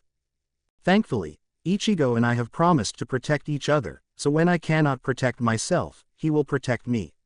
And when he cannot protect himself, I will protect him. He looked down at his arms. My right arm embodies my faith in my abuelo's teachings, that my strength is meant to protect. My left arm holds the violence of my past, my will to attack without mercy. Just as my arms are my strength, this coin, Chad trailed off, closing his eyes. The coin, Inoue prompted after a few moments of silence. Chad spent several seconds longer trying to come up with the words. This coin holds my feelings of duty, he finally stated. The sacred promises I've made, both aloud and silent, I must keep them, or else risk losing who I am. That is my pride as a man, the pride that my abuelo instilled in me. As if in response to his words, the coin seemed to glow for a brief moment, bright enough for both Chad and Inoue to stare at it. Does your coin do that a lot? Inoue asked. No, that was the most I've seen it do, Chad admitted. The power is there, I think it's just waiting for something. Inoue nodded, before her eyes widened with recollection. I think it's like what Urahara-san said. Our powers awakened when we needed them most, because we cursed our powerlessness with all our hearts. Your coin is waiting for you to truly need it. Chad looked at the coin speculatively. So what you're saying is that it's waiting for a dramatic time. The mood broken, Inoue giggled a little and rubbed the back of her head in an embarrassed manner. Hey, maybe. Chad smiled. I think you're right. It wouldn't be the first time my powers have done that. The true form of my right arm only appeared the moment I needed it to block Acero from Ulquiorra. Really? Inoue giggled again. Well, according to Urahara-san, our powers are reflections of us, right? I guess that means you're a dramatic person. Chad wanted to frown at her. He really did, but he could see the hilarity in it as well. He chuckled, and while neither said anything more as they waited for the inevitable attack, each felt the time they spent was comfortable, downright pleasant compared to what it would have been alone. Ichigo watched as Tasuki left the training room, pleased with his progress in sealing. He'd gotten far better at the generation and manipulation of his chains, and he was improving on the binding aspect as well. He was beginning to understand Bakudo a lot more than he ever thought he would. It all came down to the way his Raryoku interacted with his opponent's body and Raryoku. The simpler spells interacted with the opponent in simpler ways. More effective and difficult bindings interacted with the opponent in more complex and numerous ways. And it was surprisingly easy to make his Raryoku do what he wanted as long as he was connected to it. As long as he held one end of a chain that had connected to Suki's vents, he found it easy to cast multiple bindings on her. Then again, he mused, he wouldn't have such a luxury when he fought Hell. For one thing, he needed to be able to overwhelm Hell's Reiatsu. Ichigo frowned. How could he train himself to emit more Reiatsu? He knew he'd done it when he was angry, he wasn't blind. He'd seen the Vizard Arrancar struggle against the weight of his power. What Ichigo needed someone who could stand against him even then, or maybe a power-up he could hold back as a trump card. His eyes lit up. Ulquiorra. The Arrancar materialized next to him in a burst of sonido. I'm here, Kurosaki-sama. As resurrección. Segunda etapa unique only to you. No, Kurosaki-sama. Any Arrancar may learn it, but it has some unpleasant prerequisites. Ichigo blinked and looked at him questioningly. What sort of prerequisites? True despair. Ulquiorra looked at him unblinkingly for several seconds. When it was clear that Ichigo needed more information, he merely nodded to himself. I see this will require some clarification. Very well, Kurosaki Ichigo, what exactly is the difference between a hollow and an Arrancar? The presence of Shinigami powers, Ichigo answered promptly. While that is a difference, it is not the defining difference, Ulquiorra told him bluntly. The true difference is our masks. The mask of a hollow is formed from the heart it once had as a human. An Arrancar is a hollow that has removed parts of its mask and thus has regained parts of its heart. This heart, this humanity, is what allows for Shinigami powers within Arrancar. Ichigo nodded slowly. So, Shinigami powers are more of a side effect, then? Yes, but have you ever considered why a hollow would become an Arrancar? Before, I would have thought it was to gain power, Ichigo admitted. Maybe they gain some rationality back. Both of those are factors, yes. However, it ties back to how hollows survive. Hollows survive by consuming souls, including other hollows. Upon becoming Ijuka's class Manos, however, hollows have a new risk, forever losing their individuality if they regress. Becoming an Arrancar removes that risk, and by gaining Shinigami powers, Arrancar no longer hunger for souls unless they have used more Raryoku than they can recover comfortably. Just as Shinigami do not require sustenance unless they overexert themselves. Ichigo had to admit it, he was impressed. Sounds like a pretty sweet deal. It is, bar one aspect. Hollows are born of despair. In the end, a hollow's entire life is a desperate struggle to survive, to eat and not be eaten. They can never find peace as they might have as humans or Shinigami. But Arrancar have some humanity, and now that they are no longer burdened with the necessity of cannibalism, they can find a semblance of peace. I'm not seeing the downside here. Ulquiorra's eyes looked at him sharply, intently. Kurosaki Ichigo, when you have struggled all your life, and finally managed to find contentment, to locate that elusive peace, what do you think happens to your newfound humanity when that peace is taken away and you know that you can never achieve it again? Ichigo's eyes widened. You fall back into despair, he whispered in horror. Ulquiorra nodded. Deeper than ever before. That, Kurosaki Ichigo, is the prerequisite to Segunda Etapa. True despair. In what was perhaps the most human display Ichigo had ever seen the Arrancar perform, Ulquiorra slowly placed a hand over Ichigo's chest, where his heart beat strongly. I have sought to understand the human heart for so long because I cannot understand why humans would allow themselves the possibility of so much pain. I cannot understand why losing everything I valued a second time hurts so much more. Chapter 70. Revelations. You have failed. Again. Zenny bowed his head deferentially. Yes, Hell-sama. This is becoming a pattern, Hell observed coldly, his Reiatsu strong enough to threaten sending Zenny to his knees. I must know for certain if you are truly trying to kill him. Give Asahi no Kagami to me.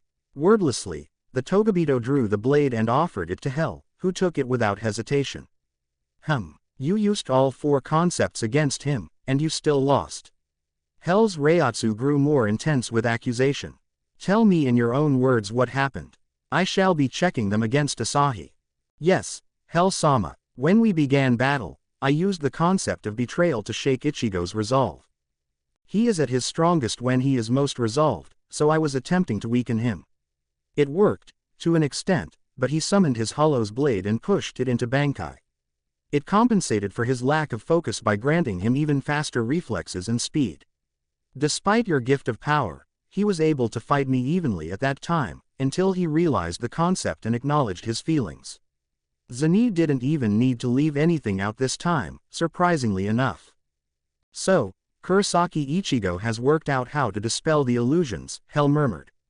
Asahi confirms your story so far, and I detect no falsehoods. Continue. It was at that time that he realized that Asahi no Kagami could focus on different concepts, so I activated the second one, the concept of self-worth. He clearly struggled against this one, and I succeeded in stabbing him through his middle. However, he put on his hollow mask then, and regenerated from the injury. I put on my own hollow mask and left him to struggle with his illusions while I charged a powerful enough Sero to overwhelm his regeneration, hidden in the illusion so he could not know where I was. Reasonable. Hell's voice was slowly growing less cold. Zani silently thanked any higher deity that was listening. Continue. I had just finished charging the Sero when he succeeded in dispelling the new concept's illusions, and each of us fired a Sero at the other before re-engaging in melee combat. After absorbing a few of his Getsuga with your armor to show how useless his fighting was, I activated the third and fourth concepts, pride and trust. Two at once. Hell's voice was suddenly frigid again. I did not want him to know of that ability. I apologize, Hell-sama. Given how much he had struggled with self-worth, I figured that the combination concept would give me an overwhelming advantage.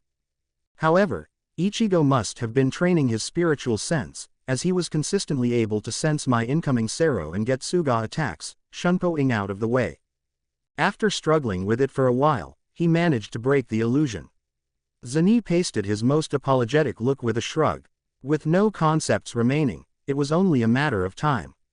He was using both blades in Bankai and the Ajuka's mask, while I had two Shikai and Gilliam mask. Your armor helped, but it simply wasn't enough. It was only a short time later when he managed to decapitate me. Hell was silent for a few moments, before sighing, letting up on his Reiatsu. I expected as much. You may have realized this by now, but the reason I have been sending you to fight Kurosaki Ichigo is to get a solid grasp of both your abilities and those of your originator. It is inevitable that he and I fight again, and I intend to have every advantage. Your defeat was the most likely scenario, though I would not have complained had you succeeded in killing him. He turned to the side and began to pace, his brows furrowed. That he was so quickly able to identify Asahi no Kagami's nature and successfully deal with those concepts is troubling, he admitted. But not overly so. It plays well into my plans in any case. How so? Zani asked, disturbed. Had he been playing in Hell's hands the whole time? Hell chuckled, the sound sending shivers up Zani's arms. Did you think I wouldn't realize you were playing both sides, Zani? It's the entire reason I lent you Asahi no Kagami to begin with. If he learns and accepts who you are, then he would unwittingly accept my chains as well. His power would be greater if he accepted you naturally rather than having your soul forced together again. Zani blinked. Why would you want him to be stronger, Hell-sama? Hell outright laughed. Why else? He is to be my weapon. It would be the height of foolishness for me to leave my dimension, but if I intend to conquer Soul Society we must have someone who can fight the Ryo himself. He seems the best bet. I see. And he did. Zani had no idea he was being used, and he'd played his part perfectly. Ichigo was closer to understanding him than ever before. Zani could only pray that Ichigo would still be able to cut his own chains when the time came, or else he'd become Hell's slave and weapon of mass destruction. Amagai smiled as he sent the Togabito capture team home for the day, pleased with their progress. They were just about ready, and far faster than expected.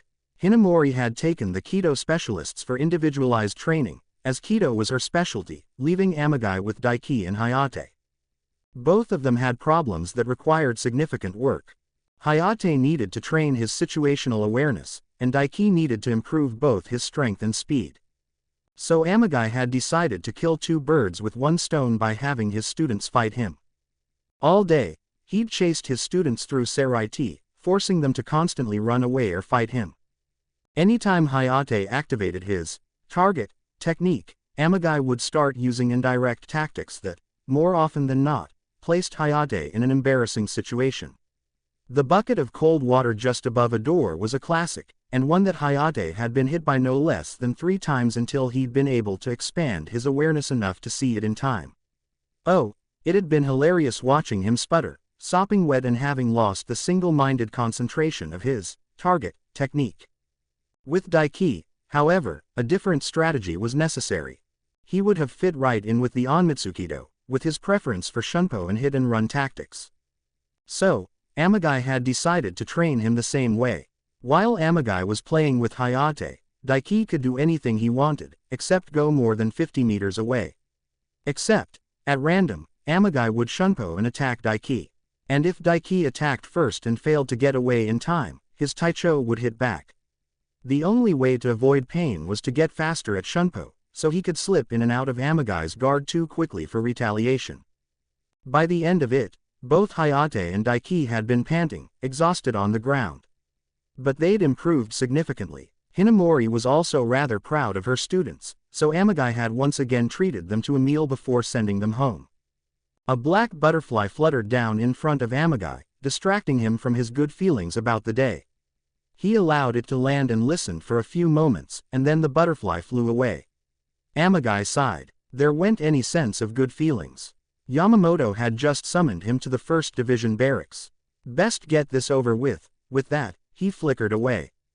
Landing gently in front of the barracks, he entered and nodded respectfully at Sasaki Fukutecho before making his way directly to Yamamoto's room. He knocked. Enter. Amagai did so and stood before the seated Sotaicho. Yamamoto Sotaicho, you summoned me. I did. What is the status of your Togabito capture team? Currently exhausted from training, but I can have them ready to go in a couple of hours if I can have a healer look at them first. Is it time, sir? Nearly. Kuretsuchi Taicho assures me that the Dongai manipulation will be complete in a matter of hours. Once it has, your team will go through to support the living world and return here once they have captured a Togabito. Yamamoto's eyes opened just a fraction. There is another reason for your summons. Amagai Taicho, you were seen entering the Kasumioji compound recently. I have a request. A request. Amagai's mind whirled. He'd been seen. By whom? And why would Yamamoto consider it important? And why was it a request, instead of an order? Yes, this is not an order, so you may decline if you desire. Yamamoto's face didn't change expression, but what little of his eyes Amagai could see grew sharper. But I must first have you sworn to secrecy. This request goes against the will of the Central 46, but I feel it is necessary to the continued survival of Soul Society. Now Amagai was even more confused. What on earth was Yamamoto talking about? What did the Central 46 have to do with anything? Sotaicho. Make your choice, Amagai Taicho. Do you swear to keep this conversation secret, from now until such time as I approve making it known? It only took a second to make the decision. I swear it. Very well. Tell me, have you ever heard of Bakoto? Amagai nearly jumped. As it was, his eyes widened. He knows. Son of a bitch, he knows. Yamamoto's eyes fully opened. It is surprising that you have. Tell me, Amagai Taicho, what is it that you know? It's too soon. The Bakoto I have isn't strong enough to suppress his power. And even if it was, he has the support of his Fukutecho in the other room. He cursed himself for not being more careful. Now he couldn't kill that old bastard Kumoi for being partially responsible for his father's death. The only thing he could do was tell the truth and hope they didn't discover his own Bakoto. Bakoto are parasitical weapons forged by a secret sect within the Kasumioji, he replied dully. They are powered by the Raryoku of the wielder, and grow stronger by consuming the wielder until it's capable of influencing his mind. At the end, the wielder is consumed entirely. That explains much. How did you come by this knowledge? Kumoi has a private set of assassins who were equipped with Bakoto. I have seen the results. Yamamoto's eyes narrowed. I see, he said, his voice never changing. Are you aware that they are illegal? Yes. Why did you not report it? There was no point. Now he could not stop the anger in his voice. You already knew of it, Yamamoto Sotaicho. After all, you killed my father to cover it up. Yamamoto paused to blink. Your father, Kasaragi, Shinetsu. Amagai bit out, his Reiatsu beginning to flare as the hate rose within him. But Amagai was surprised when Yamamoto seemed to sag a little. Ah, I should have known. Yes, I killed him. But not to cover up the Bakoto. Then why? Amagai was so close to wordlessly releasing his Zanpakuto, but he knew that his fire-type Zanpakuto would do little harm to the wielder of Ryujin Jaka. He was hanging onto his control by a thread. Why did you kill him? Yamamoto's eyes closed. The Central 46 refused to investigate the Kasumioji. Your father volunteered to infiltrate the Kasumioji for me, but he was caught. A Bakoto was forced upon him, and he was then taken over by it and forced to attack me. I burned the Bakoto away, but he suffered fatal burns in the process. The fiery aura that surrounded Amagai suddenly snuffed out. What? He stuttered. But, why didn't you? One spy within my ranks could be excused as a renegade. But if another were caught, the Central 46 would be alerted and the entire Gote 13 punished. At worst, the Kasumioji would have hidden their treachery more thoroughly, making it impossible to bring justice to your father's sacrifice. Amagai stepped back, shaking his head. No, you lie. It is the truth. My request was for you to do as your father had done, to infiltrate the Kasumioji and bring proof of their crime. I required your secrecy to ensure the Central 46 did not become aware of the operation. Yamamoto's voice was calm, matter of fact, even as he stared directly into Amagai's eyes unflinchingly. Hence why it was not an order. I would not force someone to go directly against the Central 46. Amagai took another step back. But, why now? He asked weakly. And why did you choose me if you didn't know I was already involved? I chose now because they are an unwelcome distraction from the true problem, hell. As for why you, if your team is ready, then you would be free to take care of the Kasumioji situation. As you were already spotted entering their compound, you seem to be the best opportunity I would have. Amagai's knees felt weak. All those years training and hating Yamamoto were for a misunderstanding. Are you going to kill me? Amagai asked, his voice stronger and calmer than he had expected. No, your actions are understandable, and no harm has truly been done. The loss of Kasaragi Shinetsu was painful for us both. If you swear once more to me your loyalty to Soul Society and the Gote 13, then I shall spare your life and allow you the honor of taking the head of the one truly responsible, Kumoi. Yes, Kumoi was responsible for his father's death. He and his Bakoto were responsible. Amagai knelt before his Sotaicho. I so swear. Then rise, Amagai Taicho. Bring me the proof we need. Once you have it, you will publicly avenge Kasaragi Shinetsu. Khan stumbled back into the house, worn out from fighting. Why couldn't he have freaking energy attacks too? It was exhausting when the only weapon he had were his legs. He was just glad that this time, he'd had support. Collapsing on a chair, Khan turned around to the mute companion who had just followed him inside and nodded at him gratefully. Thanks for helping out. Enryu shrugged and made a few nonchalant hand gestures. Just part of the job. Khan guessed. Enryu nodded. Well, job or not, I'm glad you were there. That Shikai of yours is really something. I would have had a lot more trouble if you hadn't been able to trap those Togabito and block their attacks with those giant hand things. Enryu smiled, but then made several motions towards another room. You need to check on the princess. Go for it, I'll see you when it's our shift again. Khan stretched out in the chair as Enryu left the room. It was good to get off his feet. His legs ached from overusing his mod soul leg enhancement powers. Even so, Khan was glad he could help out. Khan looked up at the ceiling, unwittingly mimicking Ichigo's own tendencies to stare upwards as he pondered. If he ignored the whole hell situation, then his current life was more than he could have hoped for. He had an understanding family who knew exactly what and who he was. He was trusted, and loved. The only thing he had to worry about, still putting aside the hell situation, of course, was Soul Society learning what he was. And while that was still a concern, it was much less of one than it was before Ishin and the Kasumioji people had applied a number of supernatural defenses.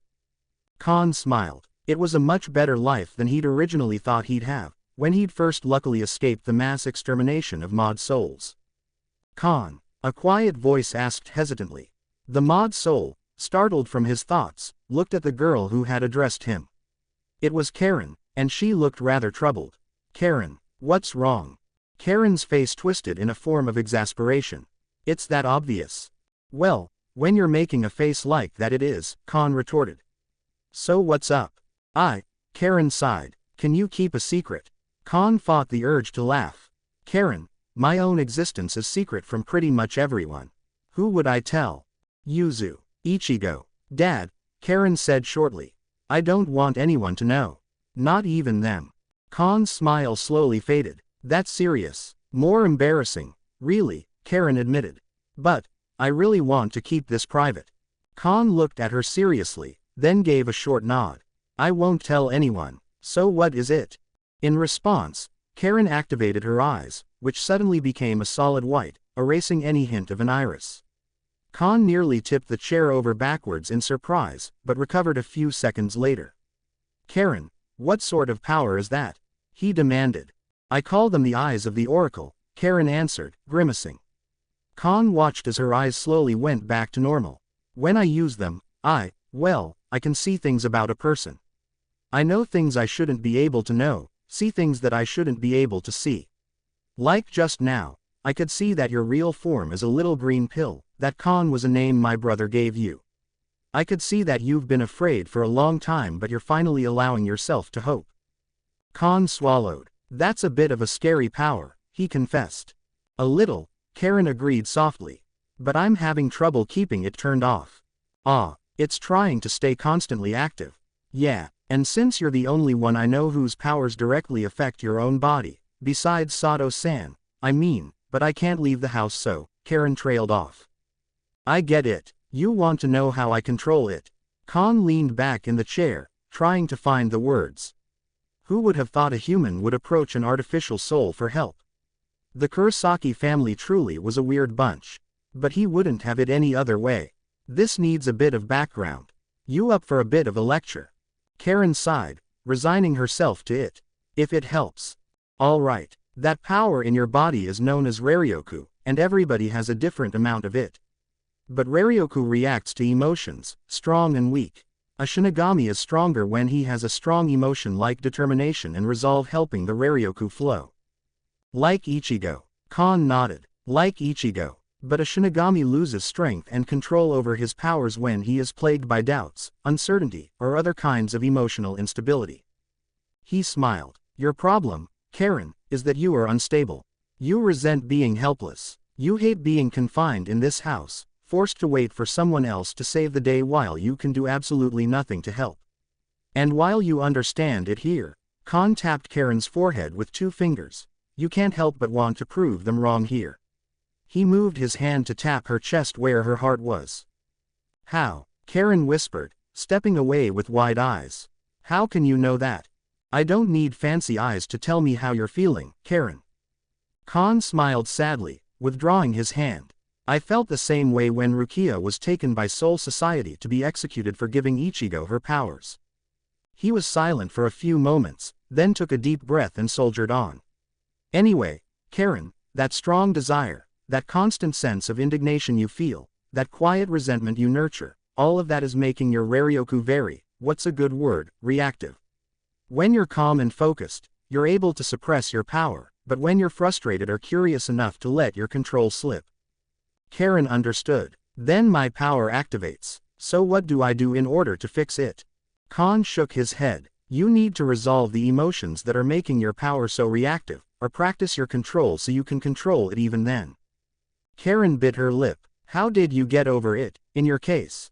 Being useless while Ichigo saved Rukia, Khan grew very quiet. I eventually realized how selfish I was being, he finally told her, so quiet that she had to lean in to hear him.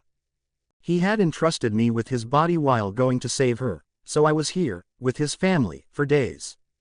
And one day, while I was watching over his sisters, I thought to myself, if he never comes back, then he's going to make his sisters cry.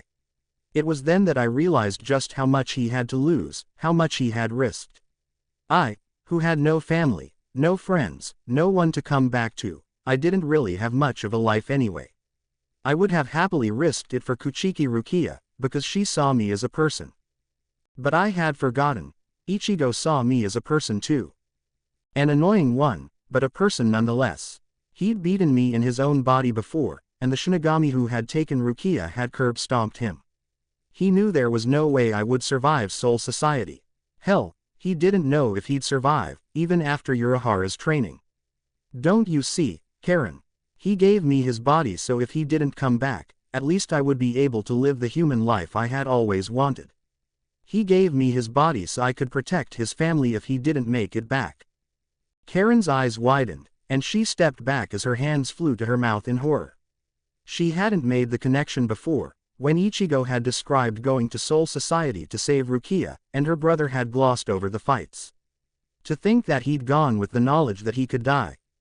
Khan's voice lowered again. That realization, the understanding that Ichigo trusted me, with his family, my desire to go to Soul Society and save Rukia myself was selfish. I didn't have the power, but I couldn't begrudge the one who did, not when he was giving his all to fulfill our wish, not when he had entrusted his own wish to me. He turned suddenly piercing eyes towards Karen, as sharp as any gaze that Ichigo had given her. This is the world we live in, Karen. This is what it means to live with one foot in the world of spirits. Your brother was thrown into it without warning, without preparation, with only just enough training as there was time for, and he's nearly died too many times to count on the way to becoming as strong as he is now. Don't think for a second he's told you about all the close shaves he's had. None of us, not me, not Ichigo, not your father, no one, want you or Yuzu to ever have to go through that. And how am I supposed to get strong enough to protect myself, then? Karen demanded. Do you expect me to rely on them all my life? Of course not, Khan agreed, leaning forward to drive home the point. You need training. But guess what? So do the rest of us. No one was prepared for hell, not even the strongest people in Soul Society. Everyone's working their hardest, so there's no one to spare to train you. And Karen, before you start thinking of trying to fight them in secret, the difference between the hollows you can handle and the Togabito is a bridge too long for you to cross at once. You'd die. No ifs, ands or buts about it. You would die. And then Ichigo and your dad would go absolutely berserk, and attack hell before everyone's ready. And then they'd probably die, and even if they didn't, they'd doubt themselves, question themselves, asking just what they could have done differently. Can you see it now, Karen? Your selfishness. I understand your desire to be out there, making a difference. Believe me, I really do. But you aren't ready, Khan told her bluntly. If you want to grow stronger, strong enough to be respected, strong enough to protect yourself, then master your own power first. Karen scowled at him in a way that was very reminiscent of Ichigo's own expressions, then stormed off. Khan sighed and shook his head. He hoped that Karen would think about his words. You've grown, Khan. Khan turned his head to the side to see Isshin step in from the kitchen. How long have you been there? I was there the whole time. Isshin turned his eyes upstairs to where Karen had stomped away. The eyes of the Oracle, huh? Scary indeed. I'm just grateful it's not an offense-based power, or else it might have been even harder to stop her. Yeah, Khan looked at Isshin in concern. Did I go too far? I know I got dark there at the end, and she's still so young. Isshin sighed and plopped down onto the couch. It can't be helped. No one wants to hear the truth when it's unpleasant, but she needed to hear it or else she might actually have tried to fight the Togabito in secret. I just wish hell hadn't woken up. Then we wouldn't be in this mess. Me too. They sat in silence for several minutes, before Khan cleared his throat. Kurosaki-san. Call me Isshin, or Dad, or even Old Goat. That's one of Karen's favorites. Isshin smiled. You're part of the family, Khan. There's no need to be formal. Khan had to swallow the lump that had suddenly appeared in his throat. Isshin, is it going to come down to Ichigo again? I sincerely hope not, Isshin responded, sighing. But no matter what happens, someone has to fight hell, and Ichigo is the most likely candidate unless Yamamoto decides to do it himself. Khan took a deep breath and exhaled loudly, clearly making the wordless sound communicate his exasperation and frustration. Guy just can't catch a break. Isshin nodded with only the slightest hint of bitterness crossing his expression. I just wish there was something I could do to help him, something to take some of the burden off of him. Even if the only thing I could do was talk to him, and listen to him, that'd be something. He shook his head. I'm worried for him. Even if hell were to be handled tonight, and Masaki rescued this instant, I don't think Ichigo would be able to let things be with Soul Society. Would you? Khan asked. She was your wife, and they were responsible for sending her there. Would you really let those who condemned her get away? Isshin's body stilled, and Khan could feel Reiatsu begin to permeate the air as Isshin struggled to control his emotions. I know, he responded tightly. And if it were just me at risk, then there would have been no hesitation at all to go after them and ensure every single one suffers for it. But it's not just me.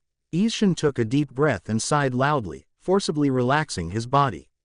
It's Karen, and Yuzu, and Ichigo, and you. As much as I want to take vengeance on those who deserve it, it's not worth risking my family. Masaki wouldn't want me to if it meant that. Ichigo's a smart guy. I think he knows that too. Yeah, I hope so. Ichigo was hunched over his desk in his room, gazing at the words that he had written intently, trying to understand just what they were. My life's purpose has been to protect. I have thrown away a protector's pride. My humanity compels me, Ichigo whispered. Those were the lines that had come to him without warning during his fight with Zenny. What were they? All that Ichigo knew was that even thinking the words raised the hair on his arms and neck. There was a strange power behind them, and though he couldn't explain how he knew, Ichigo knew that the words were important because they described him. No, they defined him. Ichigo could feel that there were several more lines to learn, and the very first of them started with the chilling declaration, I am what? I am human. I am Kurosaki Ichigo. I am Vizard. I am transcendent. He had no idea, and yet when he focused on that feeling, Ichigo felt the words were on the tip of his tongue. It was aggravating how he was so close and yet so far. Ichigo knew that the smart thing was to let the rest come to him naturally in time, just as these lines had come to him when he was focused on fighting Zenny, but he couldn't help the niggling sense of importance and curiosity. Even so, he reluctantly moved away from his desk and flopped on the bed, looking at the ceiling. Ulquiorra's revelation about Segunda Etapa was depressing, really. Ichigo had never thought he would ever feel sorry for the guy, but those last few moments, Ulquiorra had been unable to hide the tortured soul behind his eyes. He had never been able to find real peace again. Ichigo no longer had any desire for Segunda Etapa, seeing that. Instead, he had spent the time practicing his resurrección, with Cazador helping less and less. With Segunda Etapa no longer a viable possibility, Ichigo had briefly considered finding and eating a Vasto Lord, but ultimately decided against it. He would be ending a Hollow's life for a power boost, and there were so few Vasto Lord to begin with. Also, that would leave a very bad impression on the remaining Vasto Lord class Hollows. He'd rather have them fight by his side, or be available to protect Hueco Mundo when he finally left. Of course, if a Vasto Lord challenged him, then there'd be no reason not to. In any case, Ichigo still hadn't released his power seals. They were still a trump card on their own. And Zenny was ultimately on Ichigo's side. They could fight together against Hell when the time came, or perhaps Ichigo would be a distraction while Zenny got Masaki out of Hell. The Vizard frowned, remembering Zenny's hint. What would drive me to commit evil? No, perhaps the real question is, what would turn me into him? He murmured. What could push Ichigo to become Zenny? Ruthless, relentless, willing to sacrifice anything if it meant achieving his goal. Ichigo closed his eyes, trying to remember the way Zenny had argued with him on their methods. Why do you fight me? I want the same things you do. I want to protect my family. I want to make sure they can't be hurt anymore. How is it perverting our desire to protect Yuzu, and Karen, and Mom, and everyone else if we make a few examples of what happens if you try? Why do you fight your destiny to rule, to protect your family? Don't you want to keep them safe by any means necessary? The Vizard's eyes opened. Zenny wanted to protect, just as Ichigo did. Zenny valued his family, just as Ichigo did. Ichigo understood now. Zenny had told him from the very beginning exactly who and what he was. Now more than ever before, Ichigo knew that Zenny was part of him. He was what Ichigo could become, if he abandoned his morals, his ethics, in pursuit of his goals. There was nothing Zenny would not sacrifice, no one he would not slay, if it meant the people he cared about were safe. Zenny would raise entire dimensions, killing both innocent and guilty alike, if it ensured their well-being. And with a cold chill running down his spine, Ichigo realized that he could not say with absolute certainty that he would not do the same under the right circumstances. It was with a quiet horror that Ichigo finally made the connection, that he finally comprehended just what Zenny was. Zenny was the part of Ichigo that would damn himself with a smile. He was the part of Ichigo that Ichigo himself would never, could never cut out. Zenny was Ichigo's desire to protect. Thank you for watching. If you enjoyed the video, be sure to like, comment and subscribe, as well as checking out the author on fanfiction.net.